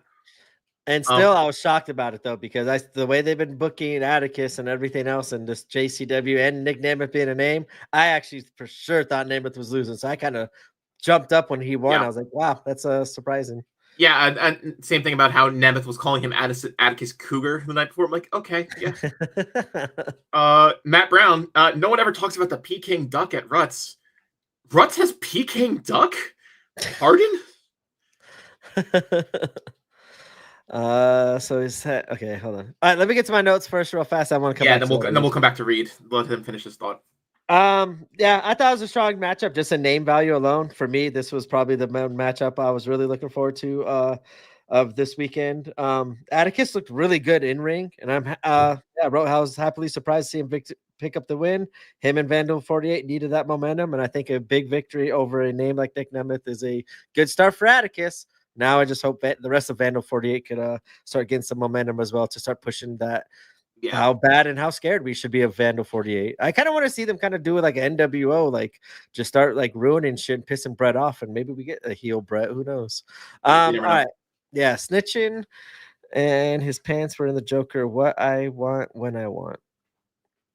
What's the snitching? Okay, I'm missing on the. He said his jacket said "stop snitching" or something like that. So I don't know if it's just snitch. What I want when I want it. I mean, I did see that on his shirt, but I'm not putting two and two together. Yeah, but I say, please elaborate a little bit more, because I know Mason's been kind of still sending little subtle hints at Attakus here and there, but if that was a shot at Mason, I would like to be knowledgeable about it. Yeah. So Shaggy will show up the corner a long way. In the meantime, I guess we should come back to the next match, which was the JCW women's title between Alice Crowley, Haley J, Brooke Havoc, and Priscilla Kelly. We get a short little "I'm gonna win" promo from all four of the women, which was all right. Yeah, like I said, Alice's promo was probably the best out of the four there. Max Recon's your referee for this one. Brooke and PK are dominant at first, showing the JCW dominance. Blah blah blah. PK hit a nasty diving dropkick on Haley J. There's a tweet of it somewhere. Go find that GIF. There was so much extension on that dropkick. It was insane. Haley and Al get into it about slap fighting. PK and Brooke start arguing. Al hits a clothesline on PK out of nowhere for the win. 1-1 tie. This was a short minute. This was under 4 minutes. And this was the only women's match that was under 4 minutes. That's what I wrote. I thought this was a fun match. It was just kind of getting started, and I ended, and I wish it had more time. I feel like Alice is shining through here. Haley J, Hollywood, Hollywood, Haley J, whatever. Hollywood, sorry, Hollywood. Yeah. I didn't mean the whatever. I forgot. I messed up the name. She's been kind of good, doing good too. But I just think Alice, she fits in GCW. Her promos have been great, as you were saying too. I think she was the best promo out of all the ones.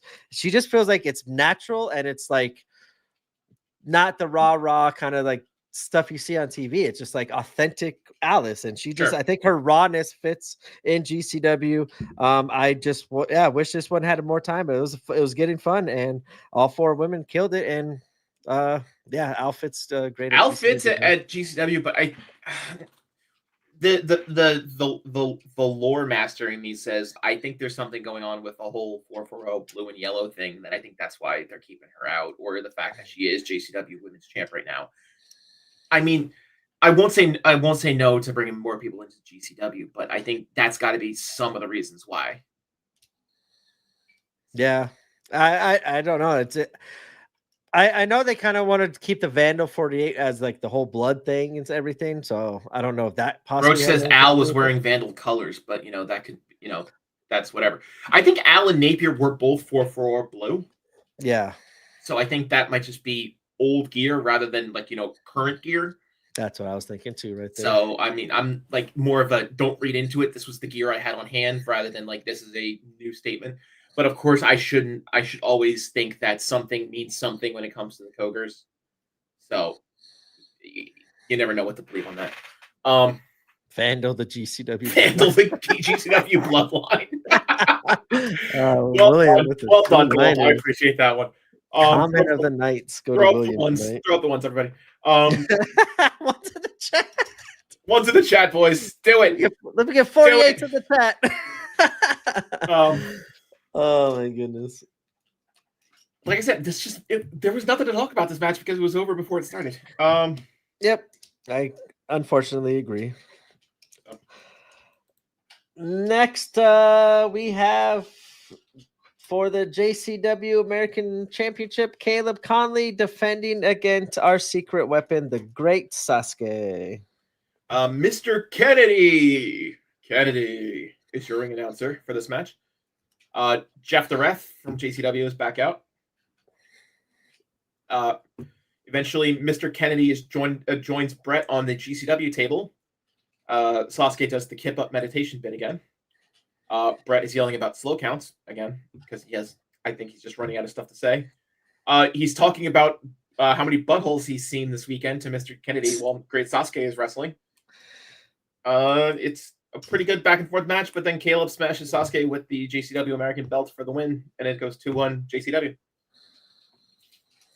Mr. Kennedy I was a giant fan of his right from day one with the entrance in WWE. So him coming out, doing his entrance, and even adding the whoop whoop was totally unexpected, but I loved every second of it. As being a fan, it made me smile. So that's one thing, JCW bringing in these cool names and cool little short little snippets we get of them was very cool to see all weekend. So another thing I want to shout out JCW that they did as well on top of all the other production and everything else. Yeah, that I said it earlier, but the graphic of Sasuke being a great weapon was hysterical. Where does it go? Sasuke using the Japanese Schwartz to throw Caleb's manager onto him. That was fucking hysterical. Whoever made that comment on his commentary, that was it. Yeah, I think Brett's commentary during this match too, he was really peak heel, and as you said, kind of doing ran out of stuff to say, but I thought he was really amping it up here as the night got longer, which I enjoyed and appreciated. And yeah, please, same thing as James Storm, bring Mr. Kennedy to GCW ASAP. Oh yeah, I was more interested the first time I watched it. I was looking at that botch job of a boxing ring microphone coming down because if you saw the whole bundle of gaffer tape they had, because I think what they had was a wireless old school, boxing mic that was duct taped to what appeared to me as like one of those garage, uh, retracting, extending power cords, and I think they just kind of fished it over the line and just ran into the middle of the ring. I don't think it was actually a real boxing mic. I think they just duct taped some shit together and called it a boxing mic. I was more looking at that than the actual Mr. Kennedy entrance. So, yeah, I was like, whatever. Can we get, if we do get Mr. Kennedy at GCW, can we get a real boxing mic in the middle of the terminal? I mean, like, there's enough fucking scissor lifts in that room. Matt, can you, like, Baruso, can we please just get one boxing mic hanging from the middle just for that match, please? Please? You're right over there, B? You fighting with you? No, you're not. Let's go to the chat. Let's see. You're asking a lot of Matt and I. Okay, I guess I won't. Ziemzo, Kennedy's GCW debut is students from AEW. The Martins will debut. Okay, Matt will rig something up, says Bill. What else we got? You good? Are you back, babe? Yeah. Am I back? Am I back? Okay, good. Yeah, what do you think? Sorry, I forgot where we were. I know you were talking. I heard you talking about the mic boom. Yeah, that's the best part of the Mr. Kennedy stuff, and his voice and the repeating. Like, I just love his like charisma. He's so good. The only thing I remember about Mr. Kennedy was the reason he was called Mr. Kennedy was something along the lines of originally he was supposed to be revealed as Vince's illegitimate son, which is why he was called Kennedy. That's all I know. That's all I remember about him. Yep. That whole storyline went. That was a weird time in wrestling too for all those wrestlers. I think that was the time like Lashley, all them got hit for everything. Yep. Then after Caleb and Sasuke, we go to the Outbreak versus Nate Webb and PCO. Scarlett is your referee for this one. PCO is out first, and then Nate Webb with the full teenage dirtbag entrance. And I thought PCO was still blacklisted from the Hammerslide incident. My note was PCO teaming with Nate Webb was not on my bingo card. And especially after the last time we saw PCO in a GCW ring at Hammerstein. Yeah, I was like, okay. That was a shocking name, as well as everything else that happened this weekend. And then on commentary, we heard that this is Nate Webb's return from injury match. Yep. I'm like, really? Has it been that long? Wow. We get some back and forth. Zombie number 1 tries biting Nate Webb a couple times. And I think the inhuman monster shtick loses something when you're trying to knock down PCO, and PCO just, the Frankenstein that is PCO just knocks him back. The blue mist did nothing to him. PCO goes to the floor, and then Nate comes in, tries to hit Soylent Green. Barnabas distracts him. Zombies hit Nate and missed Nate for the win. And it was quick in and out 6-minute tag match. I'm like, all right, yeah. I thought the Undead were pretty good. Like I said, I kind of don't get the gimmick, but in ring, I liked how they were like unique in their move sets, and they kind of were out there making themselves different. The Barnaby as the manager, he is awesome. Like he could have a role anywhere. I just love what he does as a Barnabas, Barbara. Is it Barnabas? I said Barnaby. I think it's Barnabas. I was just calling him a girl's name because I watched Scrubs this morning. I'll jump him. I was shocked to see the Undead pick up the victory just because of the name value of PCO and Nate Webb. And Emil telling Brett to give the locker room the last dance speech, I thought was pretty hysterical at the end of this. Yeah. Eddie from the chat. That's what I was about to say. I feel the same way as Brothers of Construction for me. That's for me. I just wish they would do something. Well, yeah, that's the gimmick. They're like a sideshow attraction. Twin bodies, one brain. They're zombies. Blah blah blah. Like, if they wrestled as in the trappings of zombies, but just wrestled as humans in the trapping of zombies, I would be fine with it. Like, but it just doesn't. It just wouldn't translate to GCW. That's what I'm saying when I say that. This one wins the not coveted "It Was a Match" award. I'll post the ribbon that this match wins up on Twitter eventually. Be seen it. It's terrible. This was the most ambivalent I was to a match tonight. It was a time filler. You know, it was just to get JCW back up in the lead. Yeah, whatever. Next up was GCW's world champion Effie defending the belt against Willie Mack. Senior JCW referee Adam Galt was leading this one. And then we only get about 12 seconds of Yellow Brick Road on Effie's entrance. What the fuck, ref? I mean, what the fuck, DJ? Come on. You gotta play more than that.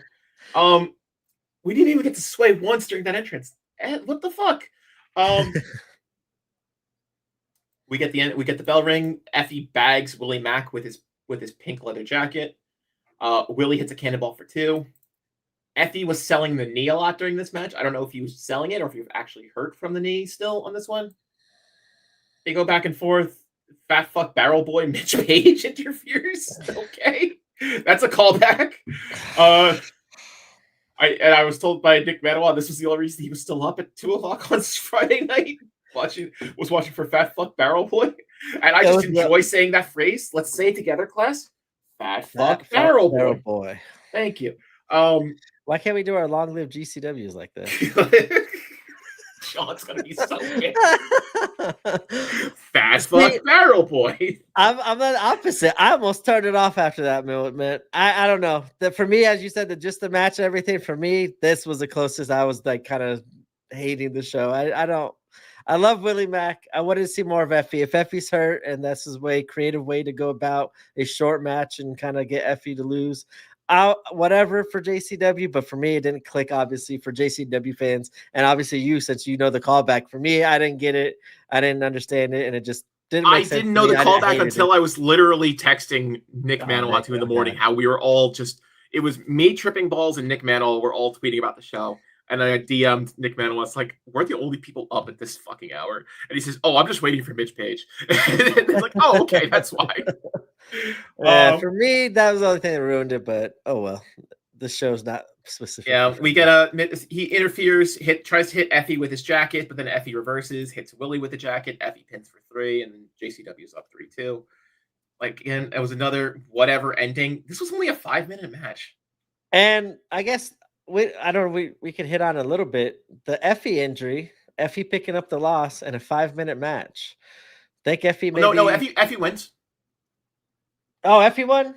Yes. Oh, yeah. See, that's how ambivalent we are to these fucking matches. Is that we're talking about him? I read your notes. I thought Effie won too, and then I saw your notes. I'm like, oh, maybe I just remembered it wrong because I don't write down the winners or anything. Well, Effie had to win, otherwise it would have been 4-0 this early in the show. So.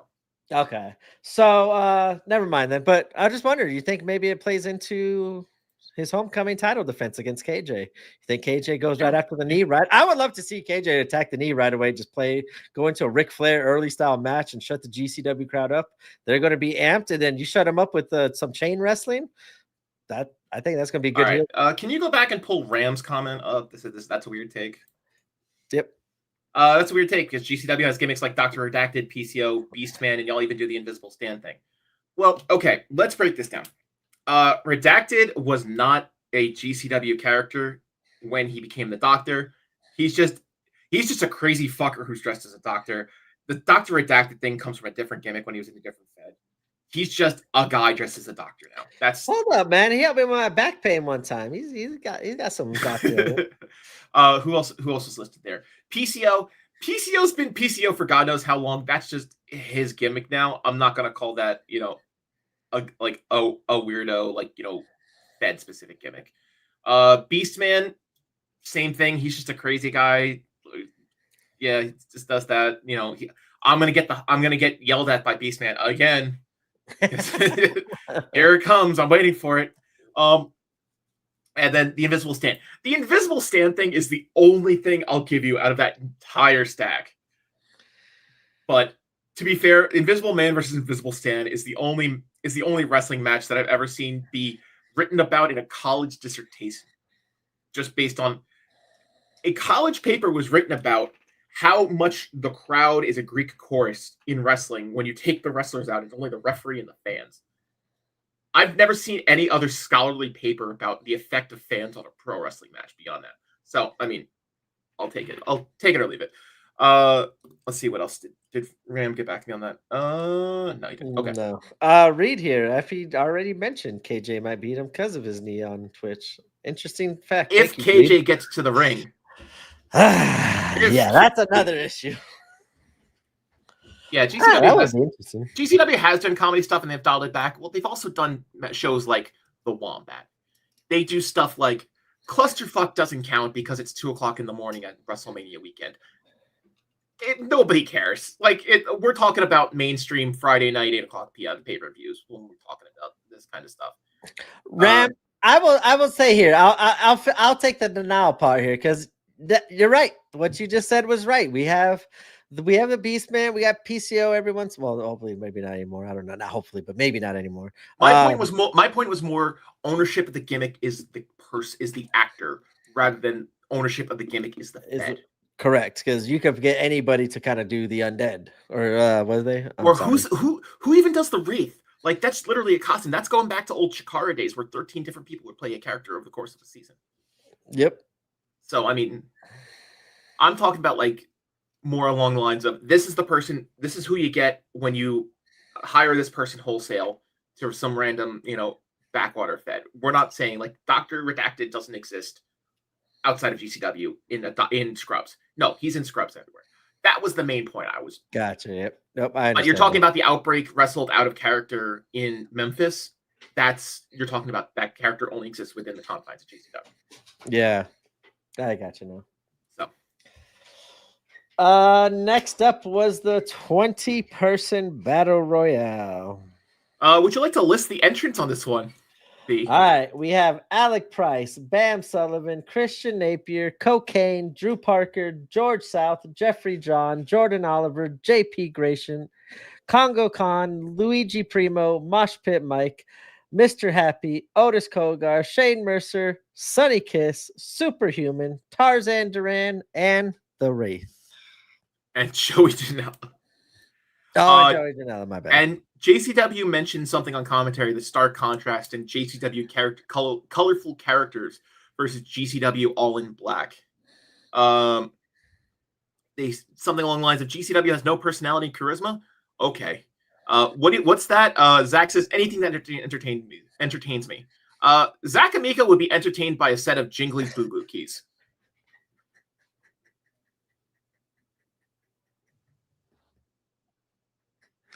Just let us sit in silence. Oh no, I'm just spacing it out. I'm just letting that sit so we can get a good clip of that. Oh my goodness. Dombrowski for JCW mentioned, given the number of people in the ring, are you sure this isn't just an opening scramble for GCW? Saying about how we have these massive 8-10 man scrambles. Yes, that's what happens when you hire people for a show. You can have multiple people in a match. Who we got in chat real quick. Havoc says, hey Frankie, hey Brant, hope is all as well, blah blah blah. Yes, we're here. Hello. TJ. Ram, yes, I know JCW has some gimmicks. They have deathmatch wrestling. I'm just saying that we're talking purely in the comparison of GCW being more of a grounded company versus JCW being more of a Saturday morning cartoons. And I've explained this multiple times. That's kind of our stand here about just the split between the two companies. What else we got? Dave Christ plays the Wraith. Okay. And then Sam Stackhouse is Mr. Happy. Yes, we know. We're trying not to say that, but yes. Oh, Sam is actually openly accepted. Okay, cool. I didn't want to actually blow his cover if he was trying to keep that quiet or not. Blah, blah, blah. Yes, TJ, I will see you at Homecoming. Blah, blah, blah. Frankie, I don't think you really understand JCW that much. Probably not. That's why I'm on a GCW show. That's why we got the box logo up on my head, and not the JCW one.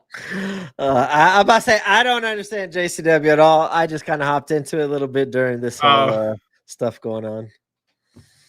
Anyway, so let's do the breakdown of this match. I saw that one too. I did say it, but yeah. All right. What's sorry? Are we on this match still? Yeah, we're still. I haven't even started this match, honestly. Oh, okay. I'll be quiet. So right away, we get the big showdown between Team GCW and Team JCW.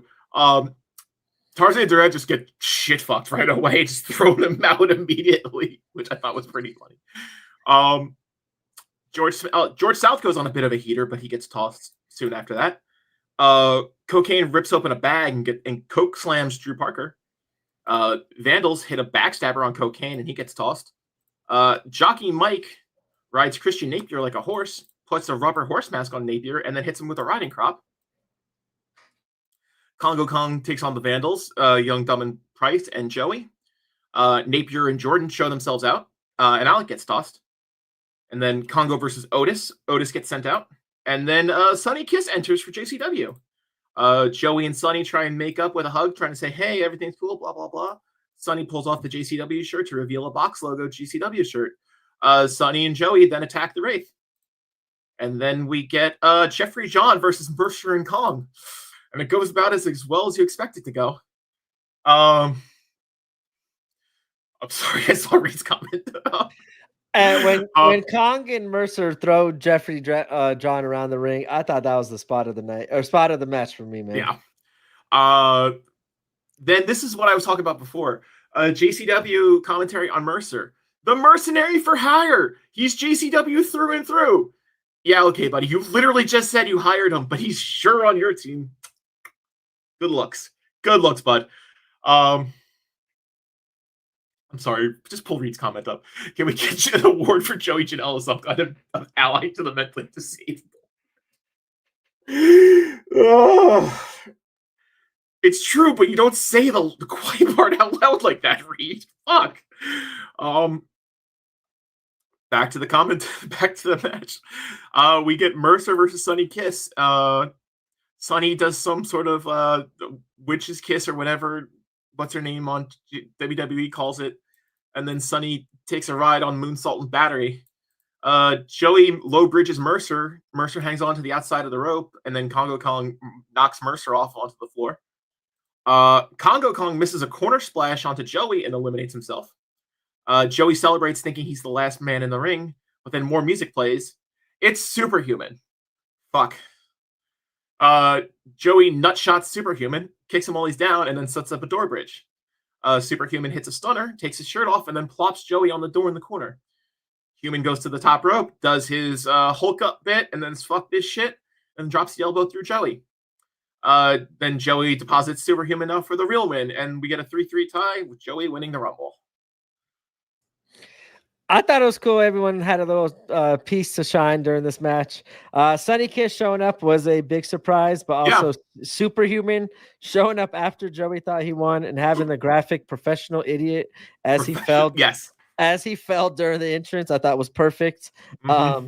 I was glad to see Superhuman, though, get a spot on this show at the JCW, the Gathering of the Juggalos. I thought it's cool to see his fandom kind of get rewarded on that big of a platform. The crowd chanting, fuck this shit, as he dropped the elbow must have felt awesome as hell. Mm-hmm. I thought it was just really cool for him to get that moment and a cool little bow to wrap on the end of that battle royale. I mean, it did its job. It filled time. It was just a lot of sloppy stuff. It was fun. I can't say anything bad about it. It was good. I enjoyed it. It wasn't a match, but it was good. I'm sorry, Juggalo. I don't have time. I have a lot of stuff going on. I'm not able to watch JCW on the week on top of everything else. Yeah.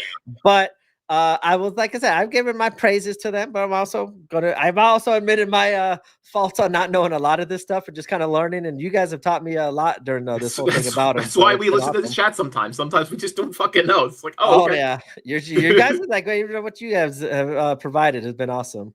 Yeah, I thought it was pretty cool way to end it though. Yeah, this focus played. Thought it was gonna be Rude Boy, microwaves. Yeah, I don't know. He probably didn't have to jump over any microwaves after having that moment with Joey. So then we go all the way to the main event. We get I watched it live, and during the setup, they looped a 3-second bumper with the "Say goodbye to the world as we know it" line for about a minute and a half before they muted the audio. Oh, I didn't catch it live. Luckily, I went right to it. They literally played that "Say goodbye to the world" clip for way too long. We get to the main event. There's barbed wire around the ring. No explosions though. Thanks, Fire Marshal. Because this was originally advertised as not only a barbed wire match, but an exploding barbed wire match, and it was not Too Tough versus Tremont. It was Pondo versus Too Tough. But for various reasons, it's now Too Tough. So JCW's Jeff the Ref is back out to officiate this one. We get backstage looks at each man, Goldberg style, getting hyped up by each side's locker room. Tremont comes out first. I don't like champion first. Sorry, I don't like champion first. I'm kind of a traditionalist like that. I always wondered, like, do they give it to the champion, like give it an option, or like I always hear like the champions come out last, but it's champion's option has always been the kayfabe reason for it. I know the real reason was to give Tony his like champion's heroes entrance type thing. First of all, we didn't even get Journey. We didn't get Separate Ways. We got Red Man's Time for some action. Yeah, whatever. We get Too Tough's little backstage bit with Jay saying he's going to bring the belt home. And then we get Sippin playing for Tony as usual, and shots for everybody. And he spends a good minute giving everybody in the front row shots, which is good for him. We get more Twist His Dick chants at 3 o'clock in the morning. Great. As the match actually kicks off. The Black Abdullah makes an early appearance in this match. Tremont breaks the fork out real fucking quick. We get a fork fight. Tremont's already cut open real bad. I did see Tremont. He bladed super obviously right on camera during this match. I don't know if you saw that. But as Tony was going for the forehead, he just pulled a gig right from underneath his tape, and he just goes in view of God and everybody. I saw it. It was whatever. We get a family chant. There was family chants most of this match for JCW. What's that for? That's just the Juggalo family thing. Okay. We get a barbed wire bats for each man. They're hitting each other pretty well. Both men go down. Matt rolls out, and as soon as Matt rolls out, Vandal 48's running and beats the shit out of Tony. Tony gets skewers. And then Vampiro enters, interfering for Tony. It steals Attakus' taser. Sure. Okay. I did not like Vandal 48 coming out and help Tremont.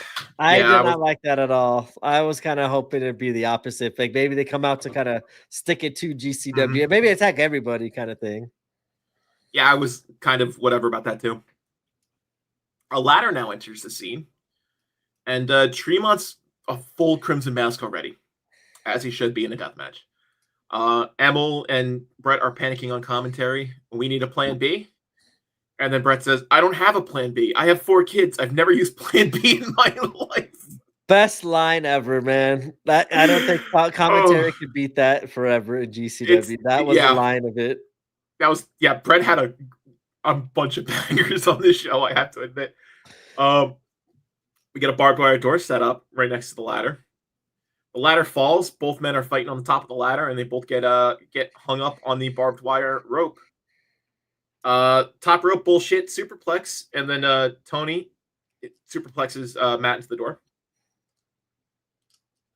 Where did I lost my spot? Sorry. Brett runs down ringside. This was what you were talking about before. Emily got my back, blah, blah, blah.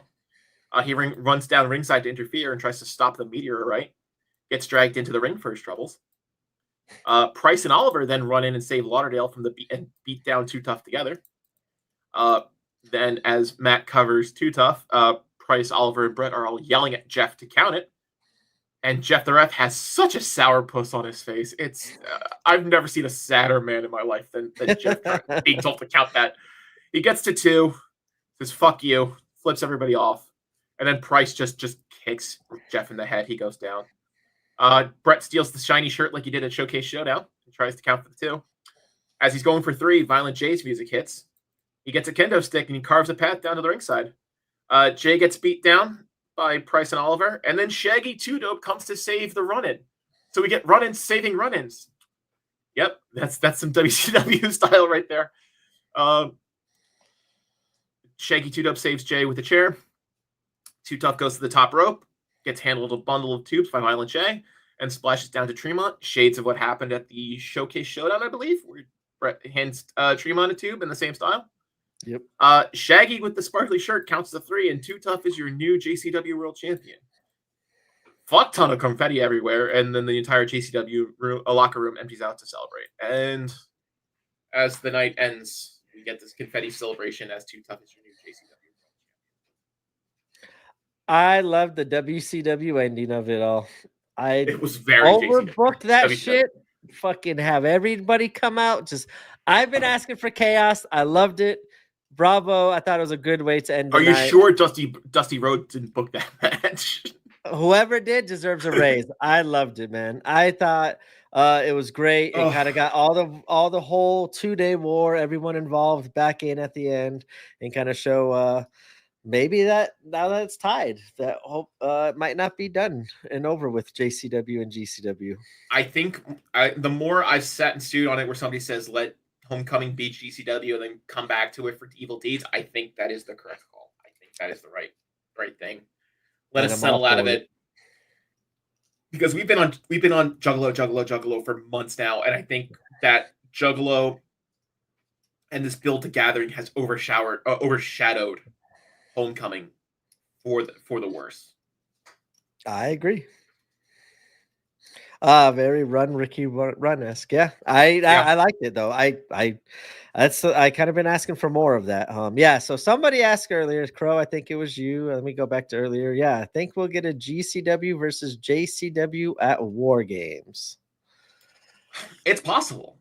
I mean, we haven't even heard one way or the other if we're getting a War Games match at Fight Club again. Yep. So,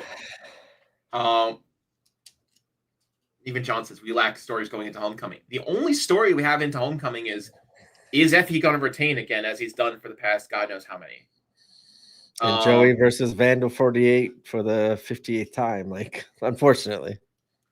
And then I think the hottest story we have is Bear hot-shotting himself and inserting himself into the UV title scene, which he has a good shot of it.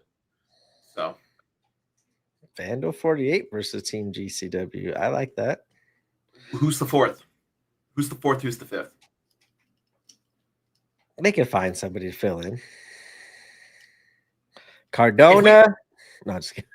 If we had a 4-on-4 War Games, make it a single ring War Games. I know War Games is 2 rings, but I had a whole diatribe about this last year about the match was too small for 2 rings. Put War Games in one match. I mean, one match. War Games in one ring. Put War Games in one ring. Just do it War Game style in a single ring and just call it a fucking day. I don't think we need the 2 rings. Yeah, I don't know how much I would care either way. If it's done the right way, I guess. Like you can have a cage match in a single ring, and then confining 8 men to a single ring like that creates more chaos. I would rather see that than how spread out it was, because it was basically in one ring anyway last year. They did maybe 1 or 2 spots in the left side ring. everything was in that door side ring. So yeah, John here setting us straight. GCW 1 night 1 4-3. JCW 1 night 2 4-3. It's total count 7-7. Yep. Think we'll see a tiebreaker at Evil D's for the JCW tag titles. Eventually, that makes the most sense to like kind of cause the match to happen. Is you need the tiebreaker. Let's let Homecoming breathe, and then once Homecoming breathes, we can see what storylines come out of Homecoming, and then we can figure out where the ending of this JCW stuff will happen. And to further your point of this kind of overshadowing Homecoming, I sent I don't know if it was a group or John the message as we were kind of talking about the storylines, like even the tag team titles, like as much run as they've been, they're not defending it on either of the 2 nights. As far as I recall, the new match is now a trios match. Let's see. I have the matches as they stand right now. I know they got 1 night of a trios match, and then the other night I believe is YDNP versus Gringo and Ares. Oh, okay. I missed that. But that's for the that's for the Game Changer belts, not the Juggalo belts. And that's fine. I'm glad at least they're focusing on that. Yeah, and that's okay. All right. But yeah, I just feel like that's what the is a little missing on Homecoming is. Yeah, you made a good point that this has overshadowed it. So, and I know Homecoming is the build doesn't need to happen because people still come to Homecoming, but it makes sense to have a build at least. So yeah, let's go over Homecoming as it stands so far as a preview. Singles match: Drew Parker versus Marcus Mathers. I don't think that's going to go death because of Marcus Mathers' standings in WWID. I think whatever happens will be focused on Drew. I think he'll bring out his own darts and eat his own darts as he usually does in matches like that. Do we see real fast? I know you're adamant, so it might be a quick answer. Foxcatcher at any point during this match? No. Okay. No, we're not going to get any Foxcatcher stuff. I made that argument. It's like we need to see more stuff out of Foxcatcher, but I will put money on no Foxcatcher outside of JCW proper, and I will eat my word. I was just asking, maybe that. I know Adam's gonna match. Adam's gonna Orange Crush Adam will yell at me. It's like all I'm asking for is a little bit of Foxcatcher if around Masha, but I don't even think Masha's defending the JCW belt either day so far. No, I didn't see that on there. I don't see her listed at all. So yeah, I guess not. So after that, next match would be the 6-man tag, Vandal 48 versus Vacant, Joey, and Tremont. Who do you think Vacant's going to be? Has that been announced? I don't know. I stole all my shit from Cage Match. I don't know if this has been announced on Twitter or not. I don't think it has it either. Let's see. Yeah, I don't see it on there. I guess I got one answer, but it kind of doesn't. Manders. Isn't he still in Europe right now? Oh, okay. Maybe not. I don't know then. Manders was literally the only option I could think of. Yeah, it maybe it could be Sonny. Somebody Rams is Sonny. He's like, all right. So yeah, William said Nick Gage. I just thought of a name that kind of just because he's not on this card, and Ciclope is Miedo. I wonder what when Ciclope is back, maybe Miedo kind of comes in, and maybe him and Otis kind of have a little thing, and Miedo kind of helps set Otis up. Miedo running in on Murdoch and Ciclope. Whoa. Interesting. That way. That's the one. Yeah, I like that one. Yeah, that one is a good one that came out of left field. I did not think. I like that one. TJ wins. I like his pick.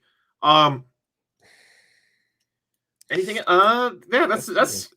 I mean, there's been rumblings that this has been a fake release for Killer Cross, but now that I see show posters of Killer Cross on the Indies, I'm not so sure that this was a worked release, and I think he's actually done with the Fed again. Oh God, if he shows up in GCW, they're all gonna say it's still part of the gig. GCW, honestly, yeah, he's still don't fall for it. I think he was listed for House of Glory though, so I'm not sure. That's a good answer here. I don't know. Maybe it's Allie. Interesting. We have our thoughts on that. So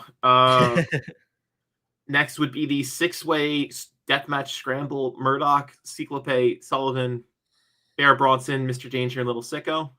That's just going to be a good match. That's just going to be a car crash. That one has craziness all over it.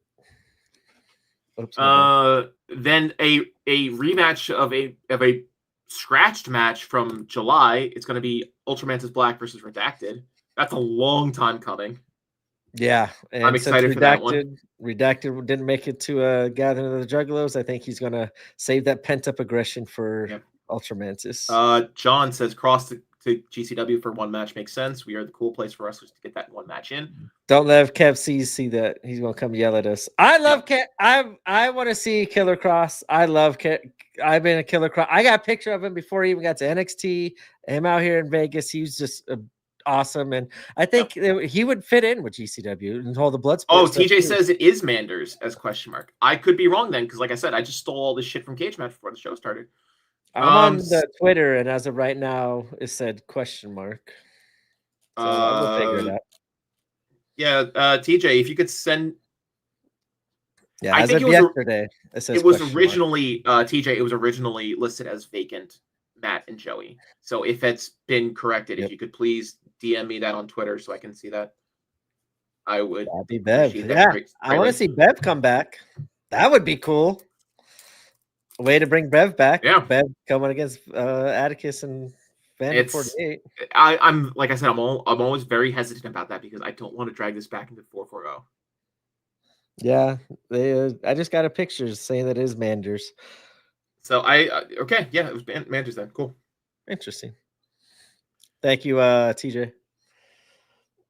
So yeah, did you go to the next one? You said the scramble? No. Yeah. Oh, sorry. So we did the death match with Ultramantis Black and Redacted. That one's been a long time coming. And then Slade versus Takeda.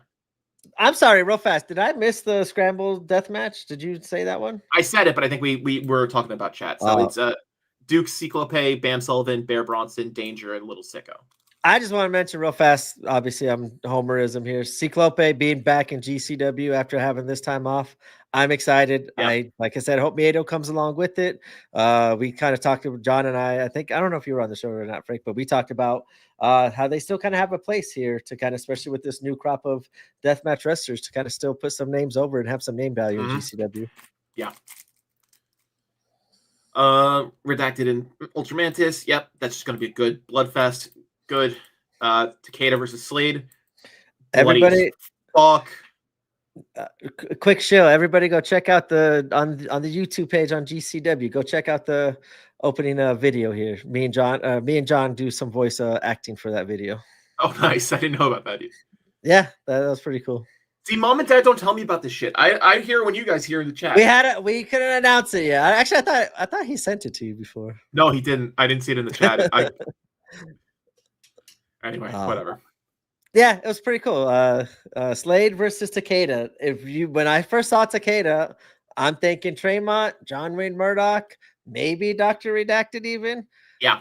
Slade Takeda. After what we saw, Slade and Bear. Oh my goodness. I think this is like we were talking about how Slade was finally showing some personality when he was paired up with Bear. This could be that match to finally break Slade out of that, I don't want to say slump, but actually show that he has a personality besides mean tough guy who's going to beat your ass, blah, blah, blah. If he shows that sadistic smile, I think this could be the one to watch. That little sick smile, at the beginning of the match. After that, I want to see Takeda just right away. The bell rings. Takeda throw a bundle at Slade. Slade just takes it, looks at it, and as you said, that sadistic smile. Do like the Cole Radrick, rub it on yourself, and then fucking attack Takeda. That place would blow if that happened. Slade pumping up like that. Oh my god. That's probably going to be the one to watch. I'm telling you now, if you're coming to Homecoming, bring safety goggles. Go to Harbor Freight, buy a $2 pair of safety goggles. Trust me. You'll look stupid, but look stupid with safety goggles and a bandana, and at least it adds something to the dangerousness of the show. Do it, please. Shout out on that Slade Takeda video. Ivan J made it. Shout out to him. You're good. Next match I got you is for the tag team titles as Buster and the Brain defended, as you said, against Los Desperados, Arez and Gringo. I mean, I'm looking forward to it. The run that Buster and the Brain have been on in tag matches and just matches of a general. And you put in Arez and Gringo and their creativity. This one has another one of these matches to steal the night. But unfortunately, I don't think there's going to be any title change. Like even this, like build Gringo and Arez as title champions. Like I just want to see some story. And I can see them as the tag belt champs, but they're not going to lose them if they're just coming off of this one. There's no chance they're losing it. Correct. Yeah. So that's why I'm hoping after the whole evil deeds and this gathering stuff is done, we could get a little focus on the GCW tag team titles. We just want some movement in the tag division. I mean, some movement on any of the titles. Christ, like we haven't had a major title change since Homecoming, and I think me and B were talking about this before the show when we were warming up. I think we're going to see one title change in AC, and between Tremont and Effie, one of them is going to lose it in AC, and the other one's going to lose it in LA, just to give each town a pop. That's my prediction. Locking it in now. If you had gun to my head, I think Effie's losing in Atlantic City, and I think Tremont's losing in LA. But those could easily swap back and forth. Because if we go, we'll get to that when we get to Effie. Now, real fast though, do you think they're going to like? I forgot it. Never mind. Go ahead. I had it in my head and I totally lost it. Go ahead. Oh, you lost. We were talking about Effie versus the KJ. Title change. I guess like I don't know. Like I feel like a moment needs to be made, as you said, just to kind of make do good on this LA Homecoming. The name, the gravitas you're giving this LA show for Homecoming. I think you do have to create a moment as a new title. I don't think we could just kind of do the same rinse and repeat as a normal LA show. I think we need big time moments for this one to make it feel just as important as your guys' Homecoming. So I think one of Megan still has her do or die. I forgot. Megan still has her. We're seeing her on some cards lately now. Yeah, is she listed for LA? I will check. I had LA up right here. Hold up. Not at the moment. Okay. Yeah, there's too many Money in the Banks floating around because we have Cole's Money in the Bank, we have Megan's Money in the Bank. I think there's one other Money in the Bank still floating around. I think those are the only two. Well, we got Mason, who now is going to be defending or challenging for the JCW title. Okay. That was the other one. Good. So I said Effie versus KJ. I think Sam Stackhouse is going to beat the shit out of KJ before he gets to the ring. Effie's going to be in the ring saying, well, who am I going to fight against? Then Allie comes back as a return. Yeah. I think that's going to be how that runs out. Stackhouse gets his hands on KJ and hopefully Phoenix. I would like them kind of where it started. I'd like to see it end there. So hopefully they kind of get the big moment and the main event of that kind of feud ending in that place. I think would be awesome for those two. I agree. That would take that full circle. And then the last match we have to talk about for Homecoming Night 1 is Cardona versus Shotzi in a Garage Beer World title match. Okay. Going to be some sort of like 5 o'clock somewhere match where just beers involved. Cardona is going to have a 20-minute entrance, 5-minute match, and yeah. Which movie car has he not used yet? It looked like Back to the Future. It looked like he tweeted out. He tweeted out. He's like, "This is going to be the best entrance of the one." So I think it looked like it was a. Did he say of all time? If he said of all time, I will absolutely believe you that it's Back to the Future. All right, here we go. Pat Cardona. Let's go. Here we go. Wait till you see my entrance on Saturday. Nobody on the indies does it like me. Nobody. And it's Michael J. Fox doing the whoa. Okay. So it could not be Back to the Future. Maybe I'm just looking into it, but we kind of know how he does it. It's absolutely Back to the Future then, because there's a quote from Back to the Future. Nobody calls me chicken. Nobody. So I think that's what he was sort of. There you go. See, Juggalo, you help us in the chat with the JCW knowledge. Frankie's bringing us the Back to the Future lore that I have no idea. I know way too much shit about other stuff because I play pub quiz every week. So that's where that comes from. And that's where my wife's at right now. So I think this is just going to... do we see the Shotzi tank? Maybe? Ishmael. I think she should, just to counteract the Cardona. Like Cardona comes out first and thinks he's all cool. Shotzi brings out the tank for the first time in GCW. I think it's the first time. I don't think she's brought it out. I don't think she's brought the tank yet.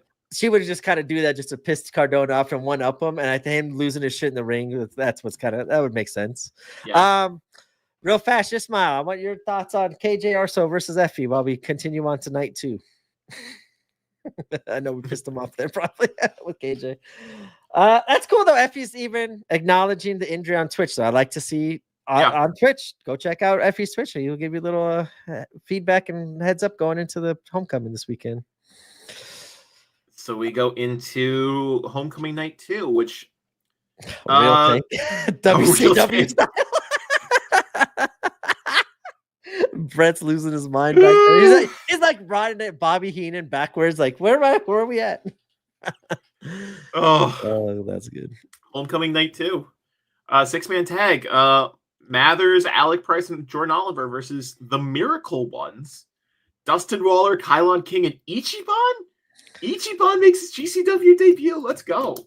I think it's his debut at least, or I think it is too. At least his AC debut.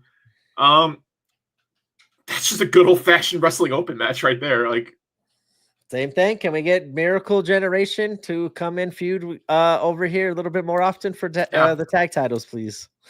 Wrestling Open Invasion. We need that, yeah. And I'm sorry, Miracle Generation, they have grown so much leaps and bounds since the last time like they were kind of in. Like I think like I kind of go from the Dustin Waller, the concussion incident that he had a couple years ago, and like from that moment on in GCW, he has torn it up, and I'm so happy to see it because they're exciting. I like them a lot. Tag team depth: Drew Parker and Takeda versus Sicko and Danger. That's Sicko and Danger's match to lose right there. Like their futures in this company hinge on how well they can take a beating from Drew and Takeda. I was about to say this feels like one of those young boy moments, like the man. Remember when SGC went against Nick Wayne, Starboy, and this is one of those. This is your take your licks moment for Sicko and Danger. Like that's what I think of. We've all heard rumblings on if like because I have my ear to the ground and I talk to enough people. It's does Danger have his heart in the death match as much as he say he does? Gonna find out from Takeda. Like a Sicko, I'm not so worried about, like because he's done some dumb shit. But we'll see. This, like I said, it's Sicko and Danger's match to lose here. Anything else you have to add on that one, B? No, that one's gonna be crazy though. I said, bring the sunglasses and bring the goggles. You're gonna definitely need it for that match. Bring your handkerchiefs, bring your face mask, bring your safety goggles. You'll need them for this show, especially Sunday. Deathmatch: John Wayne Murdoch versus Cyclope. That's just good, dumb fun. I just happy to see Cyclope back, man. I'm a homer. They're like one of my top acts in GCW, and like we talked about it at Cage of Survival. We felt like it was a goodbye. They felt like they kind of put their past behind them, raised their hands up for the AC crowd, and sounded like they were saying goodbye to GCW. But Los Macizos, at least Cyclope back in GCW, I'm excited for it. And we'll see how much Murdoch actually takes in this match, because I think he's gonna be the least involved in the scramble match the night before, especially because he's still recovering from the fire incident. I was about to say we had a couple comments on him working him working this match that shortly after Powder Cake, kind of nuts. Next match is, as we were saying, for the GCW Ultraviolet title. Matt Tremont defends it against Bear Bronson. This is the one to watch, folks. This is the one. This is like somebody put that gif of from Oppenheimer of him just watching the nuclear test go off. That's what this match is gonna be. It's gonna be Bear. It's gonna be Matt selling Tremont's gonna be selling like a fish. Bear's gonna carve him up real good. Bear's gonna take his licks. This one is the most. I'm unsure of if Effie doesn't lose on Saturday, Tremont's losing on Sunday. End of story. Yeah, I mean, we heard Bear last week. He said how much he's been dying for this match, really looking forward to it. He feels like he's more comfortable. He won over the GCW This is absolutely crowd. the main event of Sunday. Absolutely, this is the main event. Oh, it has to be. I think it has to be, definitely too. But Bear Bronson, and I mean, he was a different animal. I did not expect him to come across as he did last week during that interview, but he's just so intelligent, so into it, and you see the love that he wants to give the GCW fans and the deathmatch fans. And as much as a worker as he is, he still has the fans' brain. Where he's That was my big takeaway from him. How he thought about wrestling and how he did his match. And as you said, like the stuff that he said you talked with you about and everything, Yeah. but just where his brain is on wrestling and doing not stuff that other people are going to be doing throughout the night, trying to do something different. I love it. And what he provided last week, I'm all for him representing the UV title, man. Like it could be a shock. Traymont's been on a roll. If he wins and keeps the belt and we still see Traymont, I don't mind it because he's been on a once roll of a lifetime for him. Like me, he's showcasing what I've missed before the bulldozer from what I didn't watch in GCW beforehand. He's showing me what I've been missing out on before. But Bear Bronson is, I think, a hot name and a hot the way the AC crowd took to him. Him kind of pulling up the shock win over Matt Tremont makes sense. Would be a cool surprise and adds a lot of fresh new blood into the ultraviolet scene. Like I said, yes. Ishmael. Can you pull Ishmael up here? Sorry. That's what I asked for. I said I want. I'll come back around to that. There we go. Both titles should change hands, UV and GCW. I said this before. I think we got to give something to LA. Yep. Got to go to LA. Personally, I think Effie should lose it in Jersey versus Tremont losing it in Jersey. But now that we're talking about Bear and Matt, I think I'm changing my mind to Bear taking it from Matt in Jersey, just because we can do what Matt and Bear deserve in Jersey, and Effie can go lose it in LA, and it wouldn't be a different match versus New Jersey. And the crowd would be just as hot as it would be in AC with LA and Effie. LA losing the belt to how we kind of thought. You can't do as much with the UV belt in LA as you can in Jersey. Yeah, I think our situation, even if they hold out for another month and do what we think is going to happen at Homecoming LA, it would pay off just as well as it would have in AC. Both current title runs, actually all three. I think all three. Everything changed hands at Hammerstein. Yeah. So, no, tag title's not. Okay, tag. No. Well, I think they weren't even defended. I don't think Cole and Alec won it in Hammerstein, and then Cole got injured again, and then they flipped it to VIF for a week or two. Oh, is that what happened? Yeah. Yep. So that's where I'm coming with that. Yeah. But both of these major title lineages are starting from Hammerstein now. So I don't think we flip them again both on the same day. Yeah, great one. Frank's right. Cole and Alec did lose it, and then they beat Alec for the belts back, and Cole couldn't really help defend it, and then that's when they lost it to them in Vegas. You're right. Yeah.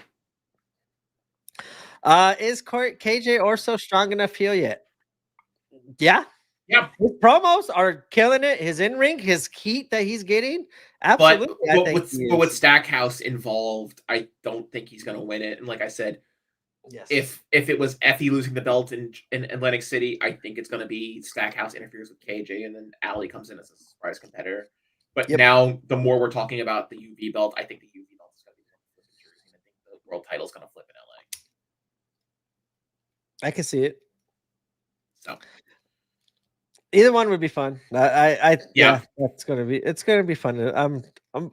Even though there's not much of Homecoming, the big thing of Homecoming could change a lot of things. And of course, we're going to get one or two just shock matches that come out of nowhere. Yeah. The day of, like just something that's unannounced that's just going to happen. This is where I wish the GCW tag belts, Alec and Jordan, were defending it at some point, because it feels like I said, Effie and Matt Tremont are going to be the main, probably the main events of night 1, night 2, maybe. And I just feel like the tag titles are getting lost in the shuffle, but hopefully that'll change here with the Juggalos being done. KJ can and will give Sam the best match of his career. I think he already did. That I Quit match was something else. Yeah. But there's always something more down the line to happen with that. So yeah. Unless she's booked some. Yeah, Megan could still do something. Also, KJ got a plan. He would make it. I think Megan's been out of the scene for too long for her to cash in. For a shot to cash in. I think it's probably forgotten on a lot of fans that don't keep up on a weekly basis. Because we forget about it every once in a while. Oh yeah, we still got that in the back. We still have 2 Money in the Banks. We have Cole's brass ring, and we have Megan's do or die. Title shot. So it is what it is. Yeah, and that is all that's kind of announced so far for night 2 is those 4 matches. So there'll be plenty of more probably announced the day of. Yeah, we'll give chat their last thoughts, last words of the night. What do you think? Yeah, title shot. Who is walking out with the title at Homecoming? UV and Effie's world title belt. If Redaction Ultramantis goes with the lore, it could steal the weekend easy. I think that might be the shock match of Saturday, but yeah. Brett has forgotten the do or die rumble. Yeah. Yeah, it's either gonna be Doc and Ultramantis, or it's gonna be Takeda and Slate. That's gonna be the match of Saturday. Takeda Slate is gonna be crazy. I mean, that's a strong night one. Like every match on there's has its own like that's death match scramble kind of looks crazy too. Yeah, I don't think, but I'd put 8 minutes on that scramble though. I wouldn't put that much time on that one. A lot in a short amount of time with that many bodies. It's just gonna be bang, bang, bang, bang, bang, bodies flying everywhere. Glasses everywhere. Watch out in the crowd. Hopefully we get a split screen again if it goes out. If KJ does beat Effie, who does KJ wrestle next? Sam. Yeah. Sam may not win. Storyline, it makes sense, but yeah. Like I said, I don't see Sam losing it. Sam taking it from KJ right away, but it's gonna be Sam. Yeah. There we go, John. Even John agrees with me on that one. Yeah. Mr. Happy. Redacted brings in some kaiju. Okay, I'm here for that. Does Redacted know anybody with the kaiju suit still?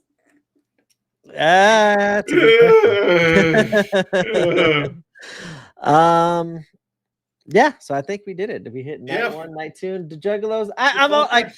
I'm overall impressed with the Juggalos. I didn't mind the crossover. It ended up being actually way better production-wise, entertainment-wise than I thought, and even in-ring wise than I was kind of expecting when this was first announced. And the crowd showing up and giving the GCW crowd the business and being the faces and treating us like heels was fun. It's different at least, you know. Yeah, we're not used to that, and I think if you saw my Twitter at any point in the last 3 months, you've seen me play that up too. So yeah. It's easier for us. Sorry, Juggalo. Like I said, man, don't hate me because I don't watch JCW. There's a lot of wrestling. There's a lot of fucking wrestling. Dude, I'm still trying to catch up on AEW and WWE. I just finished WrestleMania. I just finished Collective. I'm behind months. Oh yeah. I'm a long way to go to try to keep up to the mainstream, but GCW keeps me on my toes enough every weekend. All right. So there's only 2 shows this weekend, right? There's no JCW show. There's no As far as I'm concerned, I don't think there's any Jersey Championship tonight. I think there's only going to be Homecoming 1, Homecoming 2, and that's it. All right. Reed, I got you. Thank you, John. Hopefully we did you proud. Yes. Hopefully enjoyed the night off, hanging out in the chat, and hopefully we'll see you back next week. And Frank, you're going to be back on next week, giving us your. Yes, I will be here. I will be here with post-op for Homecoming on next Tuesday. So let's get out of here. Okay, thank you, John. John, thank you for trusting me with the keys to the car this week. You killed it, Frankie. Thank you so much. Good night. Fuck you. Good night. Whatever. You know, pick your own. I think he might force his way on here, Ishmael. Yeah, probably wins. That might be I might not have a choice in that matter. All right, guys. Thank you all. Good night. Long live GCW. Good night, everybody. Let's get out of here. Can't do it as good as we did earlier. See you next week, everyone. Good night.